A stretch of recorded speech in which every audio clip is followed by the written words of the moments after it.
यहाँहरू सबैलाई नमस्कार। आज हामीसँग आजको 162औं श्रृङ्खलामा हामीले धेरै दिनदेखि प्रतीक्षा गरिरहेको नाटककार निर्देशक अशेष मल्ल आज हामीसँग वक्ताको रूपमा हुनुहुन्छ र म संक्षिप्तमा अशेष मल्लज्यूको चाहिँ यहाँ परिचय यहाँहरू समक्ष राख्न चाहन्छु। उहाँ चाहिँ नि यो सर्वनाम एउटा नाट्य संस्थाको चाहिँ नि परिकल्पनाकार र संस्थापक हुनुहुन्थ्यो र हुन्छ है 2039 सालदेखि 2039 सालदेखि यो सर्वनाम संस्थाले काठमाडौँमा नाटकहरू प्रदर्शन गर्दै अगाडि बढिरहेको छ र उहाँ चाहिँ सर्वनाम एउटा थिएटर भनेर यसको परिकल्पनाकार र अभियन्ता पनि हुनुहुन्छ र अहिले चाहिँ नि हाम्रो यो कालिका स्थानमा सर्वनाम थिएटरको चाहिँ आफ्नै यो नाटक देखाउने तालिम र कला प्रदर्शनी हल रहेको छ। त्यस्तै गरी उहाँ चाहिँ नि नेपालमा पहिलो यो सडक नाटकको चाहिँ नि जन्मदाता हुनुहुन्छ पाइनियर र उहाँ 2051देखि 56 सालसम्मको प्रज्ञा प्रतिष्ठानको प्रज्ञा परिषदमा सदस्यको रूपमा चाहिँ नि उहाँ सबैलाई नमस्कार। तपाईहरुसँग यो साक्षात्कार गर्ने अवसर प्राप्त भएकोमा म ज्यादै खुसी अनुभव गरिरहेको छु। सुवर्ण कर्मचारी मेरो भाइ पनि हो। उनको हिजोको मात्रै आग्रह आज चाहिँ यहाँहरुसँग साक्षात्कार गर्ने त्यो आयो र मलाई ज्यादै खुसी लाग्यो। पहिलो पटक म यहाँहरुको सामु उभिरहेको छु। थाहा छैन के अब यहाँ तयारी पनि छैन के मैले भन्नुपर्ने के थाहा छैन, तर पनि हिजोको कुरा हुँदाखेरि हामीले केही संक्षिप्त कुराकानी गर्दाखेरि मेरा अनुभवहरू चाहिँ शेयर गरिदिनु दाइ भनेर उनले भनेकोले म आफ्नो जीवनका केही अनुभवहरू यहाँसँग शेयर गर्ने कोसिस गर्छु।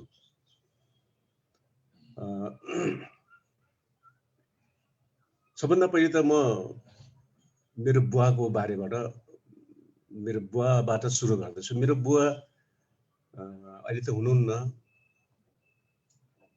10-12 वर्ष भयो उहाँको स्वर्गवास भएको। उहाँको प्रसङ्ग किन निकालेको भन्दाखेरि मेरो बुवा धनकुटामा एउटा प्रतिष्ठित मात्र होइन विद्वान हुनुहुन्थ्यो। उहाँको अगाडि त म सानो कण पनि होइन जस्तो लाग्छ। त्यो बेला दार्जिलिङबाट उहाँ म्याट्रिक पास गर्नुभयो र कलकत्तामा पढ्नु भएको राणाकालमा। राणाकाल भन्दा पनि अझै पनि अंग्रेजहरुको टाइममा भनौँ न त्यो बेला। र उहाँलाई भाषाको ज्ञान थियो। कलकत्तामा रविन्द्रनाथ टेगोरको स्कुलमा के कलेजमा उहाँ पढ्नु हुँदो रहेछ। त्यस अर्थले उहाँको विद्वताको त तुलनै हुँदैन थियो। अनि भाषा मात्रै उहाँले 8-10 भाषा बोल्नुहुन्थ्यो। इङ्ग्लिस, हिन्दी, बङ्गाली, फ्रेन्च आदि इत्यादि धेरै भाषाहरू बोल्नुहुन्थ्यो। मैले उहाँको प्रसङ्ग किन निकालेको भन्दाखेरि म पछि काठमाडौँमा मास्टर्स जोइन गरेर पढ्न आउँदाखेरि अनि बेला बेलामा धनकुटा जान्थेँ। त्यो बेला त डाइरेक्ट बस पनि थिएन, अनि धरानबाट हिँडेर जानु पर्थ्यो। अनि बुवालाई धनकुटामा देख्दाखेरि बुवाले आफ्ना साथीहरूलाई, आफ्ना त्यहाँका मानिसहरूलाई सुनाइरहेको म देख्थेँ। उहाँलाई यति ज्ञान थियो कि त्यो ज्ञानको चाहिँ सीमा नै थिएन। अनि कहिले जाँदाखेरि चाहिँ उहाँले हाइड्रो पावरको बारेमा सुनाउनुहुन्थ्यो। साधारण तरिकाले कसरी हाइड्रो पावर निकाल्ने भनेर यति डिटेलमा भन्नुहुन्थ्यो कि अब म त्यो हाइड्रो पावरको चाहिँ म काम गर्दैछु, म निकाल्दैछु अब यहाँ बत्ती भन्नुहुन्थ्यो। अनि मलाई लाग्थ्यो उहाँले अब चाँडै गर्नुहुन्छ होला यो भनेर। अनि म काठमाडौँ फर्किन्थेँ। अर्को पटक जाँदाखेरि अनि मलाई लाग्थ्यो उहाँले अब सुरु गर्नुभयो होला भनेको थिएँ। त अर्को पटक उहाँले अर्कै विषय कोइला खानी, कोइलाको बारेमा उहाँले यति डिटेलमा भन्नुहुन्थ्यो कि अब कोइला खानेको चाहिँ म यहाँ गर्दैछु भनेर कोइलाका बारेमा अनेक भन्नुहुन्थ्यो। फेरि अर्को पटक जाँदाखेरि यो जडीबुटीको बारेमा यति ज्ञान, जडीबुटी यति जडीबुटीहरू छन्, म यो अब यो जडीबुटी गर्दैछु भने जडीबुटीको चाहिँ यति कस्तो जडीबुटी कहाँ पाइन्छ, त्यसले के काम गर्छ आदि इत्यादि। फेरि अर्को पटक जाँदाखेरि अर्कै विषय हुन्थ्यो उहाँको। अब चाहिँ अर्कै विषय अर्थात् अब उहाँलाई चाहिँ ढुङ्गाहरू, जस्तो हाम्रो घरमा म देख्थेँ कि ढुङ्गाहरूको यति कलेक्सन थियो, मिनरल धेरै कलेक्सन थियो कि नेपालभरिका सानसानो ढुङ्गाहरू कलेक्सन थियो र पत्थरहरू त्यो कसरी उ गर्ने भनेर त्यो देखेर एक दिन राजा वीरेन्द्रको सवारी चाहिँ घरमै भएर बुवासँग चाहिँ तिमीलाई के चाहिन्छ भनेर भन्नुभएको थियो। अनि साहित्य त्यस्तै थुप्रै किताबहरू छ उहाँको, उपन्यास कथाहरू छापिएको छ, कविताहरू। अनि यति विद्वान यति ज्ञान भएको मान्छे तर जीवनमा कहिले पनि सफल हुनु भएन। अनि म सोच्थेँ किन सफल हुनु भएन त? किन भन्दाखेरि उहाँ कुनै एउटा विषयमा फोकस हुनु भएन। 50 वटा कुराहरू जान्ने, 50 वटा कुरामा खुट्टा हाल्दाखेरि कहिले पनि सफल भएन, उहाँ सफल हुन सक्नु भएन। अनि मलाई के लाग्यो भने होइन, एउटा जिन्दगीमा एउटा काम गर्नुपर्छ र त्यो काममा फोकस भएर त्यसमै लागेपछि जिन्दगीमा त्यसलाई सफल बनाएर जानुपर्छ भन्ने कुरा चाहिँ मैले बुवाबाट ज्ञान पाएँ, थाहा पाएँ।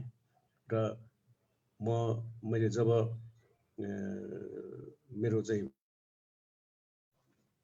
त्यसपछि मैले के भने म मेरो फोकस भनेको केवल नाटक, रङ्गमञ्च, चाहे घाम पानी असिना जेसुकै होस्, मेरो प्यासन यसैमा मैले लाग्ने हो, यसैमा जिन्दगी बिताउने हो। एउटा जिन्दगीमा मान्छेले एउटा कामभन्दा बढी गर्न खोज्यो भने त्यो असफल हुन्छ।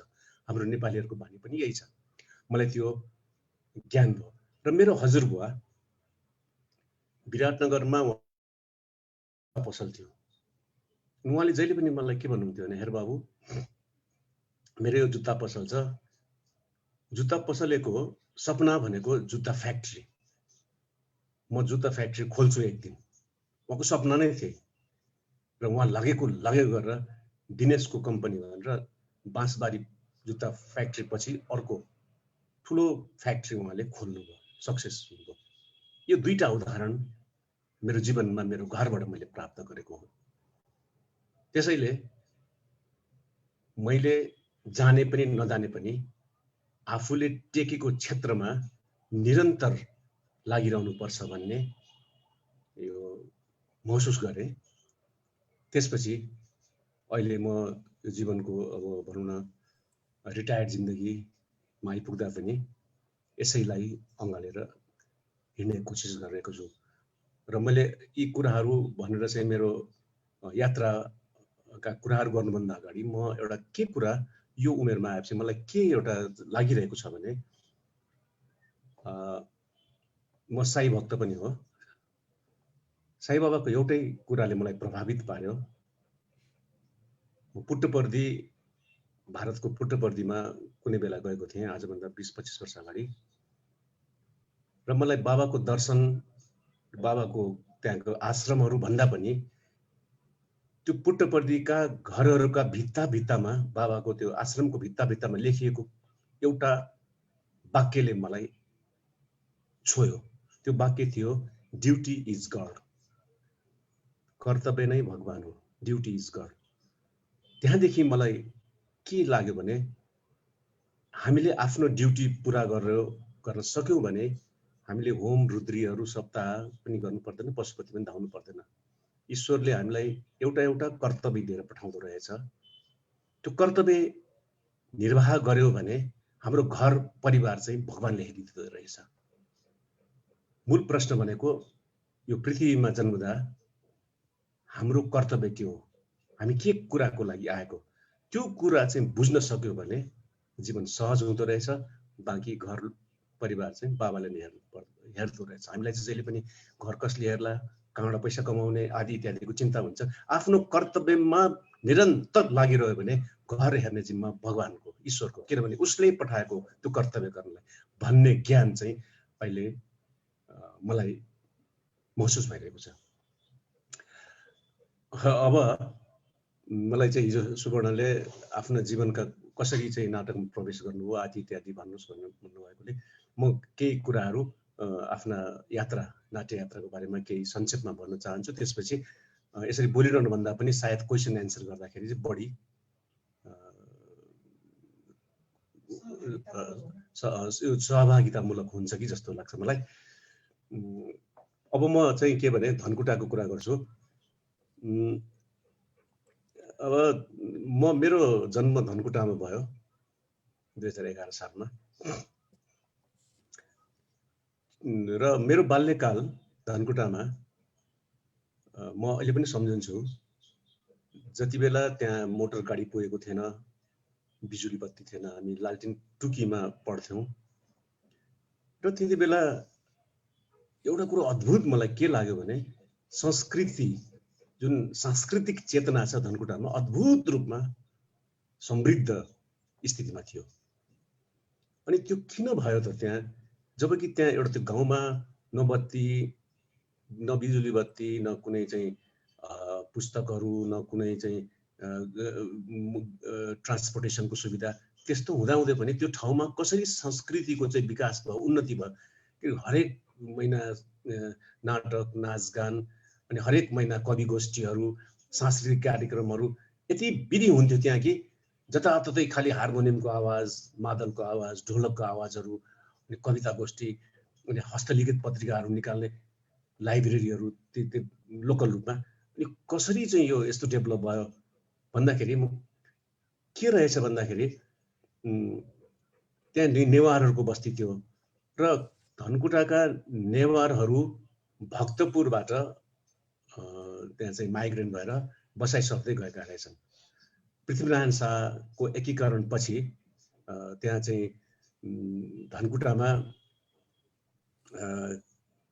भक्तपुरबाट नेवारहरू, भक्तपुर, काठमाडौँ, ललितपुरबाट चाहिँ नेवारहरू, विशेष गरेर भक्तपुरबाट, मेरा पुर्खाहरू चाहिँ भक्तपुरबाट गएका हुन्। अनि त्यो बेला कसरी कति महिना लाग्यो होला हिँड्दाखेरि, के खाने कुरा के लग्यो होलान्, साथमा के लग्यो होलान्, लुगा कपडा के थियो होला, त्यो डाँडो पाखोमा कसरी तिनीहरू बसेर घर बनायो होला, कसरी जीवनयापन गरे, यो कुरो चाहिँ विचित्र छ। कति दुःख पायो होला, कति पीडा पायो होला। त्यो दुःख पीडाहरू सहेर पनि एउटा कुरा चाहिँ उनीहरूले के चाहिँ गरे भन्दाखेरि भक्तपुरको संस्कृति, कल्चरलाई चाहिँ पनि सँगै लिएर गएछ। भक्तपुरमा जे नाचगान हुन्छन्, जे जात्रा पर्वहरू हुन्छन्, ती सबै धनकुटामा उनीहरूले नछोडिकन धनकुटामा चाहिँ उनीहरूले त्यसलाई स्थापना गरे।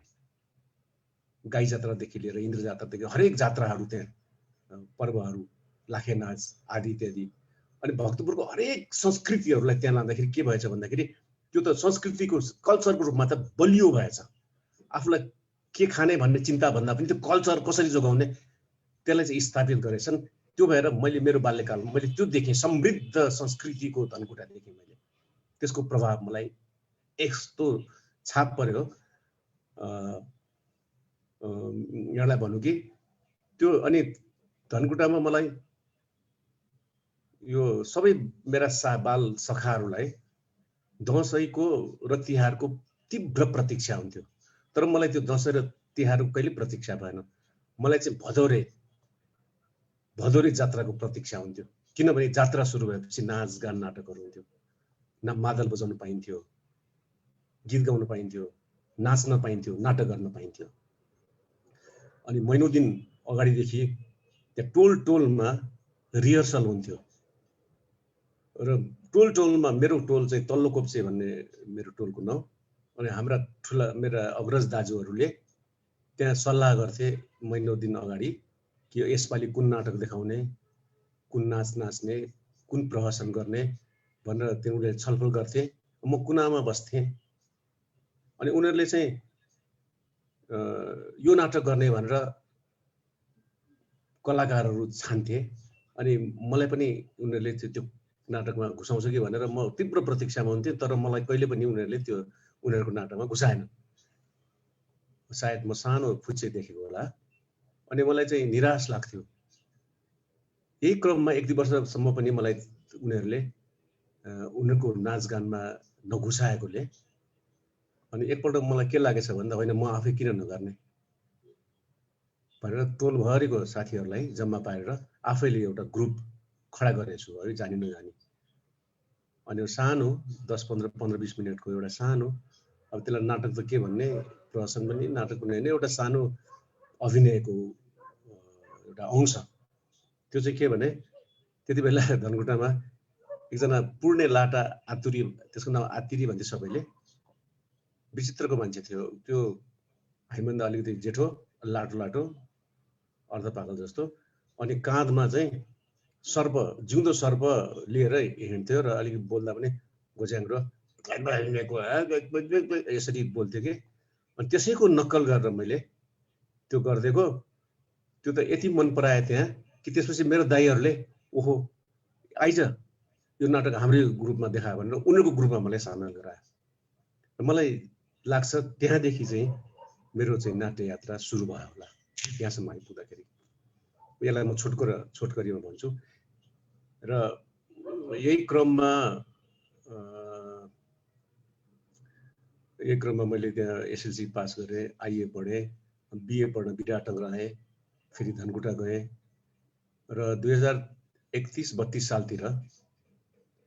सालतिर हामीले नौ कलाकार सांस्कृतिक समुदाय भनेर धनकुटा खोल्यौँ। र त्यसबाट चाहिँ अब नाटक, निरन्तर नाटक गर्ने भनेर धनकुटामा सानो एउटा गोकुण्डेश्वर हाई स्कुल भन्ने स्कुल थियो हामी पढेको। त्यो स्कुलमा हल थियो, सानो हल। त्यो हलमा अनि निरन्तर नाटक गर्न थाल्यौँ। धनकुटामा पहिलोपटक टिकटमा नाटक देखाउने प्रचलन पनि हामीले सुरु गऱ्यौँ। मेरा गुरु हुनुहुन्थ्यो उपेन्द्र दुखी, उहाँ चाहिँ अहिले बित्नुभयो। अद्भुत प्रतिभा, काठमाडौँमा नआएर धनकुटामा बसेकोले उहाँलाई कसैले पनि चिन्न सकेन। उहाँ डान्स पनि गर्नुहुन्थ्यो। स्टेजमा उभिएपछि उहाँले यस्तो हँसाउनुहुन्थ्यो कि अहिले हरिवंश र मदन कृष्णभन्दा कम थिएनन्। अनि आफै डिरेक्सन गर्नुहुन्थ्यो। फुटबलमा नेसनल गोलकिपरको रूपमा थिए, डान्स गर्दा। अब बहुमुखी प्रतिभा। अनि उनले निर्देशन गर्थे अनि हामी नाटकमा भाग लिन्थ्यौँ, म अभिनय गर्थेँ। चित्रकार पनि हुनुहुन्थ्यो। सबै डिजाइन, यो स्टेजको डिजाइन उनीहरूले पनि गर्थे। अनि त्यहाँ हामीले धेरै नाटकहरू गऱ्यौँ। र यो गर्ने क्रममा 2032 सालमा मेरा कथा कविताहरू विभिन्न पत्र पत्रिकामा छापिसकेका थिए। र मैले त्यहाँ एसएलसी पास गरिसकेपछि एउटा पत्रिका पनि छाप्थेँ, लालपाते भन्ने पत्रिकामा आफै छाप्थेँ।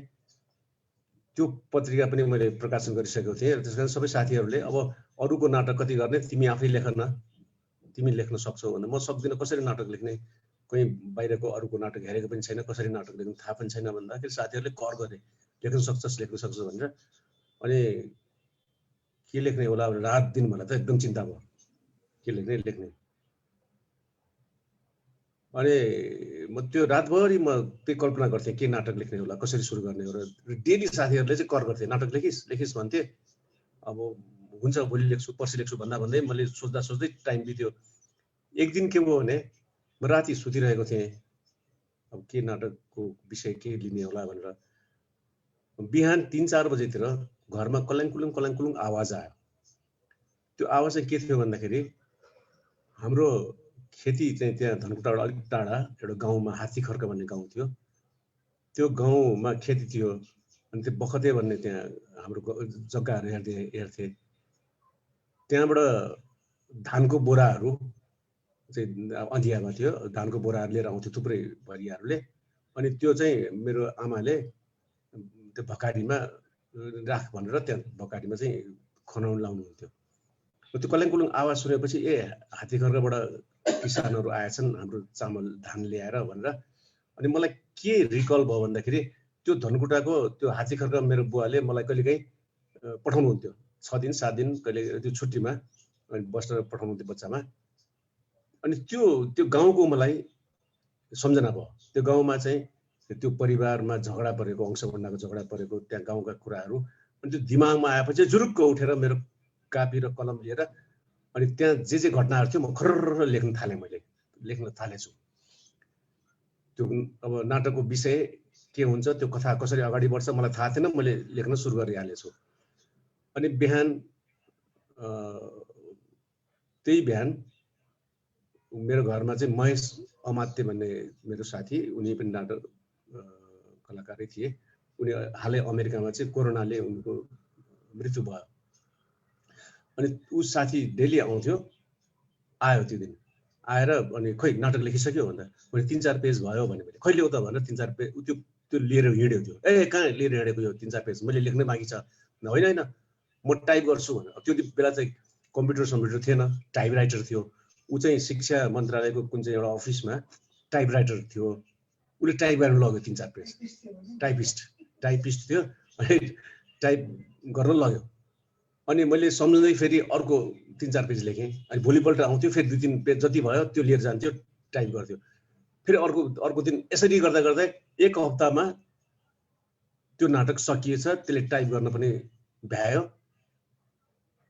अनि मैले त्यो नाटकलाई फेरि मतलब पुनर्लेखन पनि गर्न पाइनँ पढ्न पनि पाइनँ लेख्दै जाने उसले टाइप गर्दै जाने 7औं दिनमा 7-8 दिनमा त त्यो नाटक पुरा तयार भइहाल्यो तयार भएर त्यो हाम्रो बैठकै बस्यो अनि उपेन्द्र दुखी उसले ओहो ल गजब नाटक भयो अब यो नाटक गर्ने भनेर त्यसपछि पात्र छानेर नाटकको रिहर्सल सुरु भयो अनि म चाहिँ त्यो नाटकको श्रीमाने भन्ने मेन रोल मैले पाएँ र त्यो उपेन्द्र दुखीले त्यसको डिरेक्सन गरे त्यसपछि त्यो झन्डै 10-15 दिन 15-20 दिन हामीले त्यो रिहर्सल गऱ्यौँ त्यो गोकुण्डेश्वर हाई स्कुलमै हामीले त्यो सानो स्टेज थियो त्यो स्टेजमा त्यहाँ चाहिँ स्टेज सजाएर त्यो नाटक गऱ्यौँ र हामीले के सबैबाट के भयो भने अब यो नाटकमा जति पनि धनकुटाको राई लिम्बू कल्चर थियो त्यसलाई घुसाउने भनेर त्यहाँको च्याब्रुङ नाच छ विशेष च्याब्रुङ नाच दसैँ तिहारदेखि लिएर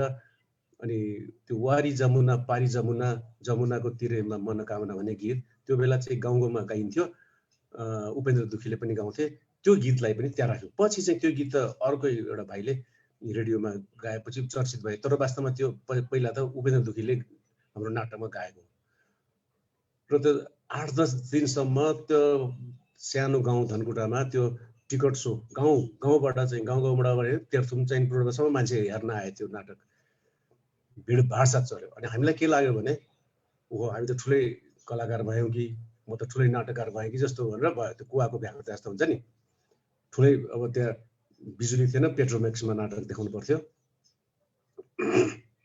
त्यसको एक दुईवटा प्रसङ्ग म सुनाउँछु त्यति बेला धनकुटामा मेरो एउटा काका पर्नेले भर्खरै टेप रेकर्डर देखेको पनि थिएनौँ टेप रेकर्डर लिएर आयो क्या ओहो अब यो नाटकमा चाहिँ बाहिर पछाडिबाट साउन्ड इफेक्ट्स दिनको लागि बिहान भएको जुन कुखुराको कुरी कहाँ गरेको आवाज लगु गर्ने भनेर मैले त्यो टेप लिएर कुखुरा खोरमा 3-3:30 बजेतिर भित्र पसेर त्यो टेप यसरी कुखुराको टाउकोमा राखिरहे पछि कुकुरी कहाँ गर्यो अनि त्यस्तै कुकुरको पनि यसो राख्यो कुकुरी कहाँ गर्यो घङघङ गर्यो आवाज त्यसरी टेप गरेर त्यो चाहिँ प्रयोग गर्यो अहिले त जति कम्प्युटरमा पाइन्छ जस्ट एकदम दुःख गरेर त्यो नाटक तयार भयो देखायौँ एकदम त्यो चर्चित पनि भयो अनि हामीलाई के लाग्यो भने अब यसलाई लिएर काठमाडौँ जाउँ अब काठमाडौँ भनेको त्यो बेला न्युयोर्क जस्तो थियो हाम्रो लागि गाउँ धरानसम्म हिँड्दै जानुपर्ने 2 दिन त्यसपछि फेरि बस चाहिँ डाइरेक्ट बस थिएन नाइट बस पनि थिएन अनि ल जाने भनेर 30-40-45 जनाको हुल भरिया लिएर हामी धरान आयौँ पैसा थिएन धरानमा साथीहरूसँग मिलेर फेरि त्यो सिनेमा हलमा त्यो नाटक देखायौँ त्यसपछि विराटनगर आयौँ त्यहाँ पनि देखायौँ अलिअलि कलेक्सन गऱ्यौँ यसरी गर्दै गर्दै 6-7 दिनमा हामी काठमाडौँ आइपुग्यौँ र काठमाडौँमा सिधै हामी प्रज्ञा प्रतिष्ठान एकाडेमीमा गयौँ अनि एकाडेमीमा त्यति बेला सत्यमोहन जोशी सदस्य सचिव हुनुहुन्थ्यो यसको एउटा सानो ब्याकग्राउन्ड म यहाँ भन्न चाहन्छु त्यो बेला रूपरेखा भन्ने एउटा चर्चित पत्रिका थियो साहित्यिक पत्रिका त्यहाँ चाहिँ राजा वीरेन्द्रले उत्तम कुमारलाई इन्टरभ्यू दिएका थिए सायद साहित्यिक पत्रिकामा वीरेन्द्र राजाको इन्टरभ्यू आएको पहिलो पटक होला अनि त्यो विभिन्न इन्टरभ्यू दिने क्रममा राजा वीरेन्द्रले के चाहिँ त्यहाँ भनेको थियो भने अब गाउँबाट नाटक हुनुपर्छ चौतारीमा नाटक हुनुपर्छ नाटकको विकास हुनुपर्छ यहाँ भनेर वीरेन्द्रले लेखेका थिए र एकाडेमीमा अब त्यो त्यतिबेला राजाले जे भन्यो त्यो त लालमोहर हुन्थ्यो नि एकाडेमीमा चाहिँ अब गाउँको नाटक जिल्लाको नाटक देखाउन पाए हुन्थ्यो भनेर उनीहरू बसिरहेको, हामी ठ्याक्कै आइपुगेको। सत्यमोहन जोशीले हाम्रो नाटक हेर्दै नहेरिकन सधैँ सचिव हुनुहुन्थ्यो, हेर्दै नहेरिकन ल तिमीहरूले यो नाटक ल्याएछ, हाम्रो त्यत्रो हुलमुल देखेर छक्कै पऱ्यो नि उनीहरू। हामी पनि गजबको मान्छे, त्यहाँदेखि त्यत्तिकै आएको अँध्यारोमा गोली हाने जस्तो। अनि यो नाटक हेर्दैन, हामी हल दिन्छौँ, हामी नाटक गरिदिन्छौँ, यसको टिकटबाट उठेको 50% तिमीहरूलाई, 50% हामीलाई भनेर प्रचार पनि हामीले गरिदिन्छौँ भनेर भने। र एगडेमा त्यो नाटक तुवाले ढाकेको बस्ती मेरो त्यो नाटक त्यहाँ देखायौँ। झन्डै 1 महिना चल्यो त्यो नाटक। एक दिन अचम्म के भयो भने चौथो कि पाँचौँ 6औँ दिनमा अचानक दरबारको सबै राजा वीरेन्द्र, रानी, राजा रानी, छोराछोरी सबै नाटक हेर्न बिना इन्फर्म। त्यो पनि अचम्मै थियो। जस त्यो नाटक त्यसरी भयो 1 महिना। त्यो 1 महिना नाटक भइसकेपछि अनि अब मलाई त एक प्रकारको महत्त्वाकांक्षा भइसकेको थियो। अघि नै मैले भने फोकसको कुरा। अब म धनकुटा फेरि गएँ भने मेरो यो सबै उत्साह सकिन्छ, मैले यहीँ बस्नुपर्छ भनेर अनि मैले एमए जोइन गरेँ, कीर्तिपुरमा पढेँ। त्यो सबै साथीहरू धनकुटा फर्क्यो, म चाहिँ त्यहाँबाट फर्किन यहीँ बसेँ। त्यसपछि नाट्यकर्ममा अहिलेसम्म लागिरहेको छु। यति हो, यो चाहिँ यहाँ त्यहाँसम्मको यात्रा। अब यो एक्लै बोल्नुभन्दा पनि अब यहाँबाट क्वेसन एन्सर गर्दै राम्रो हुन्छ कि। सुवर्ण? हस् दाइ, धन्यवाद छ हर्षित दाइ। ल अब हाम्रो केही जिज्ञासाहरू साथीहरू छ भनेदेखि यसलाई पार्टिसिपेसन बनाउँदाखेरि राम्रो हुन्छ होला। मलाई यसमा त्यो ह्यान्ड रेज गर्ने होला, आवाजै सुनियो त। अनि म गर्नेछु। र आज सुनिएको छैन? हेलो, अलिअलि आवाज छ सानो। हेलो, हेलो, सुनियो। हेलो, हेलो, सुवर्णको आवाज एकदम सानो छ। हस्, सुन्निएको छ।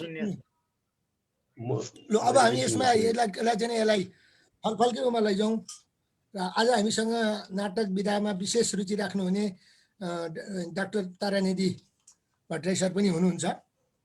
ल म भट्टराई सरलाई नै आज केही छ हाम्रो आशिष दाईसँग चाहिँ केही प्रश्न छ भनेदेखि उहाँलाई म राख्न अनुरोध गर्छु। तारा सर? हजुर, मैले अनम्युट गरेँ हजुरको। होइन, हवस्, धन्यवाद सबैजनालाई मैले नमस्कार गरेँ। यहाँ उपस्थित हुनुभएको यस्तो ख्यातिप्राप्त चिन्तन मनन र अध्ययनशील साथीहरूको अगाडि हाम्रो सुवर्णजीले मलाई रोल नम्बर 1 बनाइदिनु भयो फेरि पनि। अनि हुन त आशिष सरलाई मैले मेरो आफ्नो अत्यन्त आदरणीय गुरु सम्झन्छु नाटक विधामा, किनभने उहाँले मलाई यो हाम्रो गोस्ट राइटिङमा म विद्यार्थी हुँदा सुवर्ण सर र म क्लासमेट थियौँ।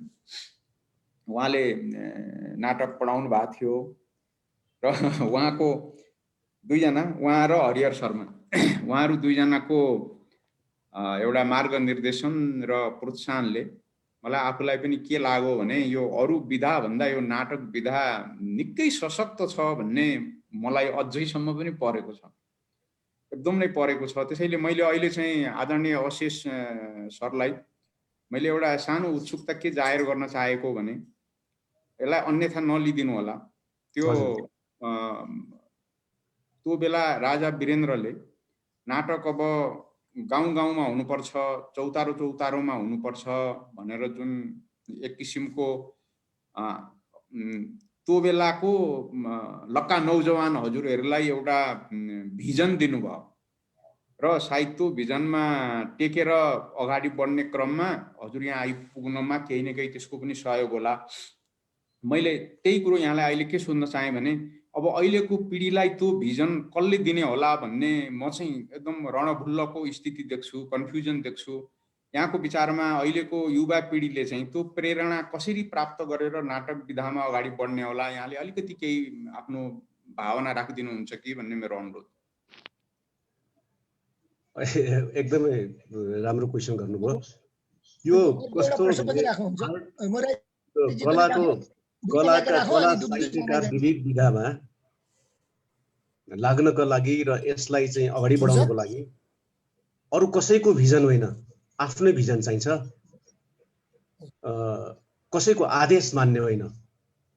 किनभने कला भनेको मानिसलाई लतारेर ल्याएर त चाहिँ नाटक गर त कविता लेख भनेर लेख्ने विषय हुँदै होइन।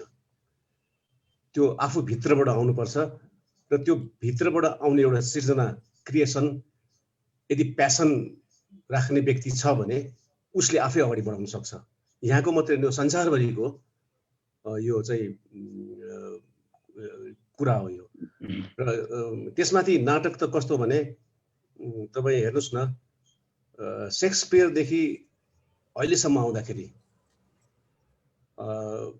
संसारमा कविता, कथा, उपन्यासहरू हजारौं लेखिए, तर नाटक चाहिँ हातका औँलामा गन्नेहरूले मात्रै लेखे।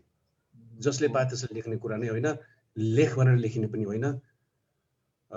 र एउटा नाटककार शेक्सपियरबाट तपाईँको ब्रेख्ट जन्मलाई झन्डै 50 वर्ष लाग्यो है। कुनै राष्ट्रपतिले, कुनै राजाले, कुनै कसैले लेख भनेर लेख्ने विषय नै होइन यो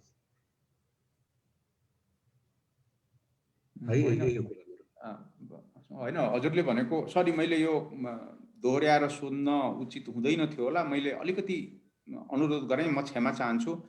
मैले भन्न खोजेको चाहिँ हाम्रो स्कुलको बाल बच्चाहरू जो भर्खर प्रस्फुटन हुन खोजिराखेका हुन्छन्, त्यो प्रस्फुटन हुने बेलामा यो पनि विधा छ भनेर हामीले त्यो चिजहरू त्यति सशक्त रूपमा स्कुलमा दिन सके जस्तो नलागेको हुनाले मैले हजुरको राय बुझ्न चाहेको त्यो ग्रुपको लागि। हजुरको कुरासँग सहमत, तर त्यो प्रस्फुटन हुन आँटेको बेला कसैले न कसैले यो पनि विधा हो, यो यसरी हुन्छ, त्यहाँ एउटा केही न केही प्रेरणा नदिकन त्यो समूह बा पछि पो पर्ने हो कि भन्ने मनमा लागेको हुनाले मैले यसो कुरो उठाएको मात्रै। हजुर यो कुरो एकदम सही हो।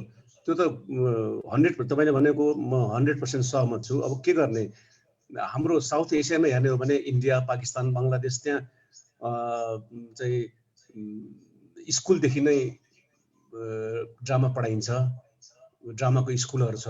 गभर्मेन्टले नै, अब इन्डियामा त एनएसटी होइन, नेसनल स्कुल अफ ड्रामा, करोडौं रुपियाँ खर्च गरेर गभर्मेन्टले आफै खोलिदिएको छ र हरेक वर्ष त्यहाँ करोडौं रुपियाँ खर्च गरेर इन्टरनेसनल थिएटर फेस्टिभल गर्छ गभर्मेन्टले आफैले। अनि अब त्यो सुविधा छ, हामी कहाँ त त्यो छैन। म त्यस कारणले यसमा चाहिँ मैले धेरै पटक स्कुलहरूमा म प्रिन्सिपललाई भन्ने गर्छु, तिमीहरूको स्कुलमा, तपाईँहरूको स्कुलमा डान्स टिचर राख्नु भएको छ, खेलकुदको टिचर राख्नु भएको छ, यो सङ्गीतको टिचर राख्नु भएको छ, तर ड्रामाको टिचर किन राख्नुहुन्न भन्दाखेरि उहाँहरूले के भन्नुहुन्छ भने बारम्बार, अनि ड्रामा त नेपाली विषय पढाउनेले सिकाइहाल्छ नि भनेर, त्यो आखिरमा थिएटर र यो साहित्य अलग अलग हो भन्ने कुराहरू उहाँ बुझ्नुहुन्न। यो एकदम बडो दुःखको कुरा। एक दिन म एउटा सानो घटना सुनाउँ यहाँहरूलाई। एउटा स्कुलले मलाई त्यो नाउँ बिर्स्यो, त्यो स्कुलले मलाई चाहिँ एउटा पुरस्कार दिएको थियो, अनि रेडियन्ट कि के स्कुलले। अनि म त्यहाँ चाहिँ कलङ्कीको एउटा स्कुल थियो, अनि म गएँ त्यो पुरस्कार थाप्नको लागि। त्यहाँ प्रमुख अतिथि हुनुहुँदो रहेछ यो नेकपाको माधव नेपाल नेता। म त मेरो परिचय पनि थिएन, उहाँ चाहिँ प्रमुख अतिथि हुनुहुँदो रहेछ।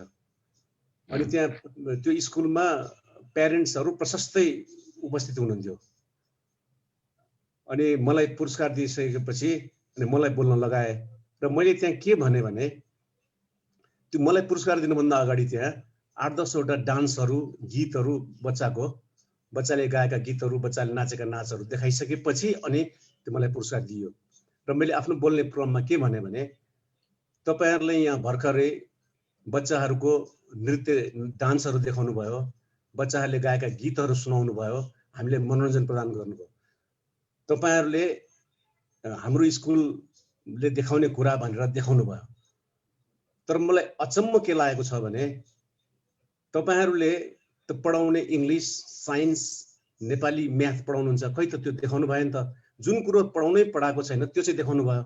आखिरमा देखाउनको लागि त तपाईहरुलाई यही आर्ट चाहियो नि त, जुन चाहिँ तपाईहरुले पढाउनुहुन्न। कति महत्त्वपूर्ण छ कुरा, त्यसलाई चाहिँ हामीले कहिले पनि बच्चाहरूलाई त्यतातिर उन्मुख गराएनौं। जहिले पनि हामीले इङ्ग्लिसमा म्याथमा तिनीहरूलाई त्यसमा मात्रै हामीले चाहिँ साइन्समा त्यसमा मात्रै घुकायौँ तर यो आर्टमा कहिले पनि अगाडि खालि देखाउनलाई चाहिँ त्यो चाहियो अनि पढाउनलाई चाहिँ अरू विषय भन्दाखेरि त्यहाँ सबै स्तब्ध भए यो विडम्बना छ ताराजी विडम्बना छ त्यसको लागि तपाईँ हामीले यसलाई जिम्मा लिनुपर्छ जय होस् म सहमत सुवर्ण सर धन्यवाद मेरो तर्फबाट यति नै अरू साथीहरूको सुनौँ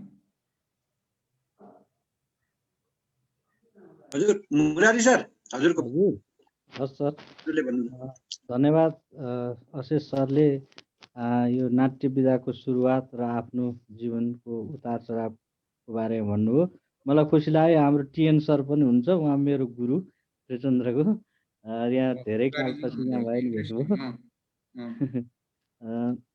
मलाई चाहिँ एउटा कुरा के जान्न मन लाग्यो भने 40-42 सालतिर धेरै नाटकहरू यहाँ काठमाडौँमा देखाइन्थ्यो र त्यहाँ एउटा क्रेज पनि थियो महिनौसम्म पनि त्यो चल्थ्यो हामी पनि हेर्थ्यौँ कलेज पढ्ने सिलसिलामा तर यो पछिल्लो समयमा यो नाटकको त्यति मञ्चन हुँदैन यो चाहिँ यो अहिलेको परिस्थितिमा त्यो ले छुन नसकेको हो कि अथवा अरू बाहिरी फिल्मको अरू इलेक्ट्रोनिक माध्यमबाट आउने कुराहरूको इन्टरनेटको प्रभावले हो कि यो के हो हजुरले त अब त्यो बेलादेखिको अहिलेसम्म अनुभव गरिराख्नु भएको छ त्यो यो अहिले किन स्तरीय यो नाटक चाहिँ प्रदर्शन हुँदैन गरिँदैन नाटक त लेखिन्छ होला तर त्यसलाई प्रदर्शनमा राखिँदैन एउटा कुरा अघि राजा वीरेन्द्रको कुरा गर्नुभयो अहिलेको यो राजनीतिमा चाहिँ कला क्षेत्रलाई हेर्ने दृष्टिकोण यहाँले कस्तो पाउनु भएको छ यहाँ अहिले पनि हामीसँग प्रधानमन्त्री मन्त्रीहरू हुनुहुन्छ यो कला क्षेत्रलाई विकास गर्ने कुराहरूमा चाहिँ उहाँहरूको कस्तो धारणा पाउनु भएको छ त्यो जिज्ञासा मैले राख्न खोजेँ हस् दुईटा प्रश्न एउटा आजकल नाटक कम देखाइन्छ अर्को राज्यले के गर्यो भन्ने प्रश्न पहिलो कुरामा चाहिँ यस्तो भयो मैले अघि मेरो तुवाल राखेको बस्तीको कुरा गरेँ त्यो बेला नाटकहरू एकाडेमी र नाचघरमा प्रशस्त हुन्थ्यो यहाँ अनि पछि चाहिँ के भयो भन्दाखेरि एकाडेमीले नियमित नाटक उत्सव पनि गर्न थाले तर यहाँ हामीले बुझ्नुपर्छ के भने नाटक भनेको एउटा कविता लेख्नु जस्तो एक कविता लेख्न सजिलो छ कोठामा बसेर एउटा कागजमा लेखे पुग्छ एकजनाले तर नाटक भनेको लेखेर मात्रै हुँदैन त्यो मञ्चनमा पुग्नुपर्छ मञ्चमा पुग्नुपर्छ स्टेजमा पुग्नुपर्छ नाटक लेखिसकेर नाटक मञ्चन गर्ने जुन प्रोसेस हुन्छ त्यो प्रोसेसमा कयौं मानिसहरूको इन्भल्भमेन्ट हुन्छ त्यति मात्र होइन त्यहाँ साधनहरू कयौं साधनहरूको उपयोग हुन्छ त्यहाँ चाहिँ खर्चिलो हुन्छ टिममा धेरै मानिसहरू हुन्छन् स्टेज लाइटिङ साउन्ड इफेक्ट्सहरू म्युजिक आदि इत्यादिदेखि लिएर मान्छेहरूको इन्भल्भमेन्टले गर्दाखेरि धेरै खर्चिलो हुन्छ यो र त्यति सजिलै नाटक गर्न सक्ने स्थिति हुँदैन किनभने रिटर्न केही छैन तर नेपालमा के भयो भन्दाखेरि दुई प्रकारको रङ्गमञ्च यो 30 को दशकदेखि दुई प्रकारको रङ्गमञ्च विकास भयो एउटा चाहिँ सरकारी स्तरको एउटा गैर सरकारीको सरकारी स्तर भन्दाखेरि एकाडेमी र नाचघर एकाडेमीमा महेन्द्रको एउटा कन्सेप्ट के थियो भन्दाखेरि अब नाटक यो डान्सहरू कल्चरलाई चाहिँ अगाडि बढाउनु पर्छ भनेर उनले एकाडेमी खोल्यो र एकाडेमीमा साहित्य मात्रै होइन नाटकको लागि यो कल्चर प्रोग्रामको लागि चाहिँ बजेट छुट्याएर त्यहाँ कलाकार नियुक्ति गरे त्यति मात्रै होइन कि कलाकार बस्ने ठाउँ पनि व्यवस्था गरिदिए हैन र नाचघरमा पनि त्यसरी कलाकार राखे र त्यहाँ मासिक रूपमा तलब दिएर नै कलाकारहरू राखे र तिनीहरूले नाटक गर्थे और गैर सरकार हामी जस्तो गैर सरकारीबाट नाटक गर्नेहरूलाई चाहिँ बहुत गाह्रो थियो त्यसमाथि हामी जस्तो भनेको पञ्चायतमा के प्रजातन्त्र चाहने हरूलाई त एक त पुलिसको धरपकड सेन्सरको त्यतिकै सेन्सरले चाहिँ हैरान गर्ने स्थितिले गर्दाखेरि हामीले नाटक गर्न बहुत गाह्रो हुने अवस्थामा पनि त्यो नाटक गर्यौं है तर जहाँसम्म नाटक अहिले भएन भनेर यहाँ भन्नुभयो त्यो चाहिँ होइन किनभने अहिले राजधानीमा काठमाडौँमै 4-5 वटा थिएटरहरू गभर्नमेन्टको थ्रुमा होइन यो गैर सरकारी स्तरबाट 4-5 वटा थिएटर छ जस्तै हाम्रै सर्वनाम थिएटर छ शिल्पी थिएटर छ चाहिँ मण्डला थिएटर छ यी थिएटरमा निरन्तर अहिले कोरोना भन्दा अगाडि कोरोनाले गर्दाखेरि अलिकति हामी थलियौँ। त्योभन्दा अगाडि हामीले निरन्तर नाटक गरिरहेका थियौँ र पहिलाका तुलनामा चाहिँ अहिले अडियन्सहरू पनि केही आइरहेको छ। तर प्रश्न के भन्दाखेरि हामी जस्तो गैर सरकारी क्षेत्रमा लाग्नेहरूलाई चाहिँ यो नाटक चाहिँ एउटा केवल रुचिको विषय मात्रै हो। यसबाट चाहिँ बिजनेसको रूपमा जसरी सिनेमाको बिजनेस कमर्सियल सिनेमाहरू छन् त्यस्तो हुन अझै सकेको छैन।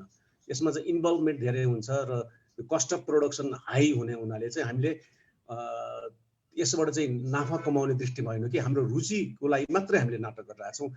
जहाँसम्म राज्यको कुरा छ, राज्यमा के भयो भने हामीले 46 सालको जनआन्दोलनपछि कृष्णप्रसाद भट्टराई प्रधानमन्त्री हुनुहुन्थ्यो। हामीले चाहिँ आन्दोलन गऱ्यौँ, अब नेपालमा नाटकको विकासको लागि सङ्गीत नाटक एकाडेमी चाहिँ स्थापना हुनुपर्छ भनेर हामीले आन्दोलन गऱ्यौँ। त्यस्तै चित्रकारहरूले पनि पेन्टिङको पनि छुट्टै ललित कला एकाडेमी हुनुपर्छ भनेर आन्दोलन भयो। त्यो चाहिँ पछि गएर अहिले साकार भयो। अहिले साहित्यको लागि नेपाल एकाडेमी छ, ललित कलाका लागि ललित कला एकाडेमी छ, त्यस्तै सङ्गीत नाटकको लागि सङ्गीत एकाडेमी भनेर सरकारले एउटा 3टा एकाडेमी छुट्याएको छ। एउटा छुट्याए तापनि अब त्यो चाहिँ पब्लिक लेभलमा यसबाट चाहिँ त्यति साह्रो चाहेको जस्तो हुन सकेको छैन, बजेट छैन भन्छन्। अब तपाईँहरूलाई म भनिहालौँ कि योभन्दा अगाडि काङ्ग्रेसको गभर्मेन्ट हुँदाखेरि सङ्गीत नाटक एकाडेमीमा चाहिँ कुलपतिको लागि मलाई अफर आएको थियो र मैले चाहिँ म जान्न भने मेरो शर्त थियो के थियो भने तपाईँहरूले एकाडेमी खोल्नुभयो, मलाई कुलपति पनि राख्नुभयो, तर त्यहाँ अरू सदस्यहरू सबै त्यहाँ चाहिँ कलाकारहरू प्रतिभा भन्दा पनि यो राजनैतिक पार्टीका यो चाहिँ गुट उपगुटका चाहिँ सदस्यहरूलाई पार्टीका सदस्यहरूलाई घुसाउनुहुन्छ, त्यो मलाई मन्जुर छैन। यदि मलाई नै सदस्यहरू छान्न दिनुहुन्छ भने म कुलपति हुन्छु, होइन भने म जान्न भने त्यो त हुन सक्दैन भने अनि म चाहिँ गइनँ। र अहिले विडम्बना नै छ कि राज्यले चाहिँ त्यहाँ चाहिँ यो भर्ती केन्द्र मात्रै भइरहेछ होइन। यो यसले गर्दाखेरि साँच्चै नै काम हुन सकेको छैन। यदि काम हुन सकेको भए अहिले ताराजीले भनेको जस्तो त्यो चाहिँ त्यहाँबाट चाहिँ हुन सक्थ्यो। यो एउटा विडम्बना नै छ। हजुर यता एक दुईटा प्रश्न छ। हाम्रो चाहिँ उद्धव खनाल सरको प्रश्न छ। हजुरले चाहिँ नि तुवालेले ढाकेको बस्तीकोमा प्रचार प्रसार त भयो, आर्थिक आर्जन के कति भयो भनेर हाम्रो उद्धव खनाल सरले सोध्नु भएको छ र त्यसै नेत्र सरले पनि आफ्नो भनाइ राख्नुहुन्छ। हजुर त्यो एकदमै नेत्र सर तपाईँलाई अझै भनिदिउँ, 1 महिना जति नाटक चल्यो अनि त्यसपछि आधा एकाडेमीले राख्यो, आधा हामीलाई बाँड्यो। हामी 30-40 जना थियौँ, हामीले पनि सबै बाँड्यौँ। इन्ट्रेस्टिङ कुरा मेरो भागमा 2025 जति, अहिले मलाई एक्ज्याक्ट आएन, त्यो 3000 जति भएको थियो होला मेरो भागमा।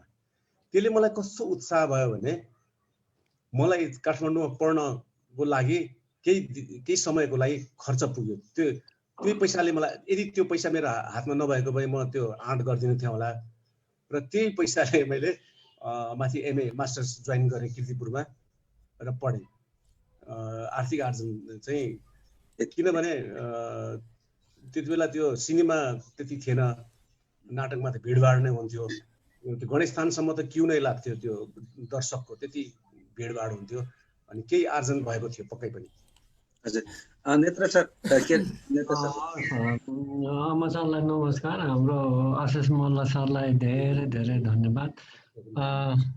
धनकुटामा जन्मेर हुर्केर अब यत्रो राष्ट्रको चाहिँ एकदम ख्याति प्राप्त व्यक्तित्व हुनुभयो र एउटा भनौँ न जीवन्त सशक्त एउटा भनौँ न चेतनाको स्तर उठाउने एउटा माध्यम नेपाली जनतालाई दिनुभयो। यो नि बहुत ठुलो कुरा हो।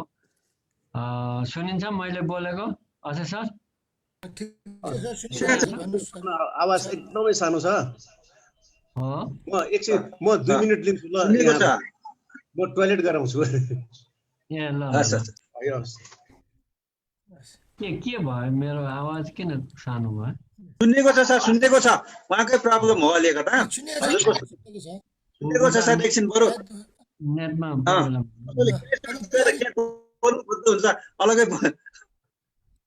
अलग के यतिखेर हाम्रो इन्टरनल सेयरिङ केही गर्न मिल्छ भने त्यो गरे पनि हुन्थ्यो।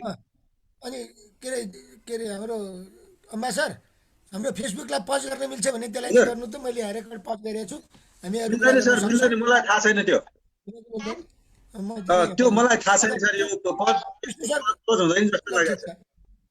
छ र विष्णु सरको पालो आएको छैन ल विष्णु सर, आलो त आयो, मैले कुरा सुनाउनु पर्ने थियो अशेष सरलाई, अब त्यो मौका नपाएपछि होइन अलिकति होइन हल्का होला। तपाईँले उहाँलाई नै थप कुरा सुन्नु भने सुन्नु तपाईँ भन्नु। तयारी हुनुहोस् भन्ने तपाईँ तयारी हुनुहोस् म है। अब यसपछि तपाईँकै पालो भयो के अरे हाम्रो नेत्र सरको पछि क्लेशर तपाईँकै सर पालो है। पनि, क्लेशर सर पनि नेत्र सर पछि विष्णुजी केही छ कि अनि क्लेशर मल्लजीको केही छ? मल्लजी तपाईँको केही छ? एउटा हस्, सानो ल, त्यसपछि सानो मल्लजीको सेयरिङ पालो। सेयरिङ गर्न गुड अहिले। अरू पनि सरी है अरू पनि हुनुहुन्छ भने हात उठाइदिनु ल। हस् हजुर ल भाइ अब सुरु गरौँ है अशेष सर। ल नेत्र सर तपाईँको तपाईँको आभार प्रश्नले व्यक्त सुरु गर्छु भित्रैबाट एकदमै यसलाई चाहिँ एउटा भनौँ न जस्तो यथार्थ भनौँ न भोग्नु भयो त्यो प्रस्तुत राखिदिनु भयो, बहुत राम्रो लाग्यो। मेरो खासै प्रश्न भन्दा पनि अब एक दुईवटा यो छलफलको विषयलाई अगाडि बढाउने कुराहरू अलिकति राख्नु अनुमति चाहे। अब यो भनौँ न यो नाटक भनेको चाहिँ एउटा चेतनाको स्तर बढाउने यो राजनीतिक परिवर्तन, अब विश्व रङ्गमञ्चलाई नै हेर्ने हो भने राजनीतिक परिवर्तनहरू जति भयो यो नाटक थ्रो नै भएको हो। त्यो त्यसैको प्रभाव नेपालमा पनि निकै नै आयो होइन। त्यसमा अब तपाईँहरू त अब त्यसको खम्बै हुनुभयो, तपाईँ लगायत अब पछि सर्वनामले पनि धेरै काम गर्यो। त्यसको लागि म एकदम आभार व्यक्त गर्न चाहन्छु। र अलिकति अब अशेष मल्ल सर चाहिँ यो बालबालिकाहरूसँग पनि हुनुहुन्छ, अब यो प्राध्यापनमा पनि हुनुहुन्छ होइन। यसलाई अझै सशक्त बनाएर मल्टिप्लायर इफेक्टमा लाने कुराहरूमा चाहिँ अलिकति स्ट्राटेजिकली अगाडि बढ्नु पर्छ कि भन्ने मेरो एउटा धारणा हो, अथवा भइराख्या पनि होला, मलाई थाहा नभएको होला। किनभने अब सबै कुरा सबैलाई थाहा हुन्छ भने मान्यता पनि अब राख्नु भएन होइन। त्यो हिसाबले अलिकति त्यसमा चाहिँ अलिकति प्रश्न पारिदिनु भयो भने अघि हुन्छ तारा सरबाट पनि आयो, हाम्रो मुरारी सरबाट पनि यही लाइनमा अलिकति अब भनौँ न के कस्तो भइराखेको छ अलिकति थाहा पाउन पाए राम्रो हुन्थ्यो भन्ने मेरो एउटा जिज्ञासा हो। हवस्, धन्यवाद। हस् एकदमै खुसी लाग्यो यो जिज्ञासा राख्नुभयो। र मलाई पनि सुरुदेखि नै के लागेको हो भने हामीले बालबालिकालाई नाटक देखाउन सक्यौँ भने या नाटक उनीहरूबाट गराउन सक्यौँ भने चाहिँ भविष्यमा एउटा अडियन्स त अवश्य तयार हुन्छ, सँगसँगै एउटा नाट्य लेखनको चेतना पनि वृद्धि हुन्छ भन्ने जहिले पनि लाग्थ्यो। र यो थिएटर कस्तो रहेछ भन्दाखेरि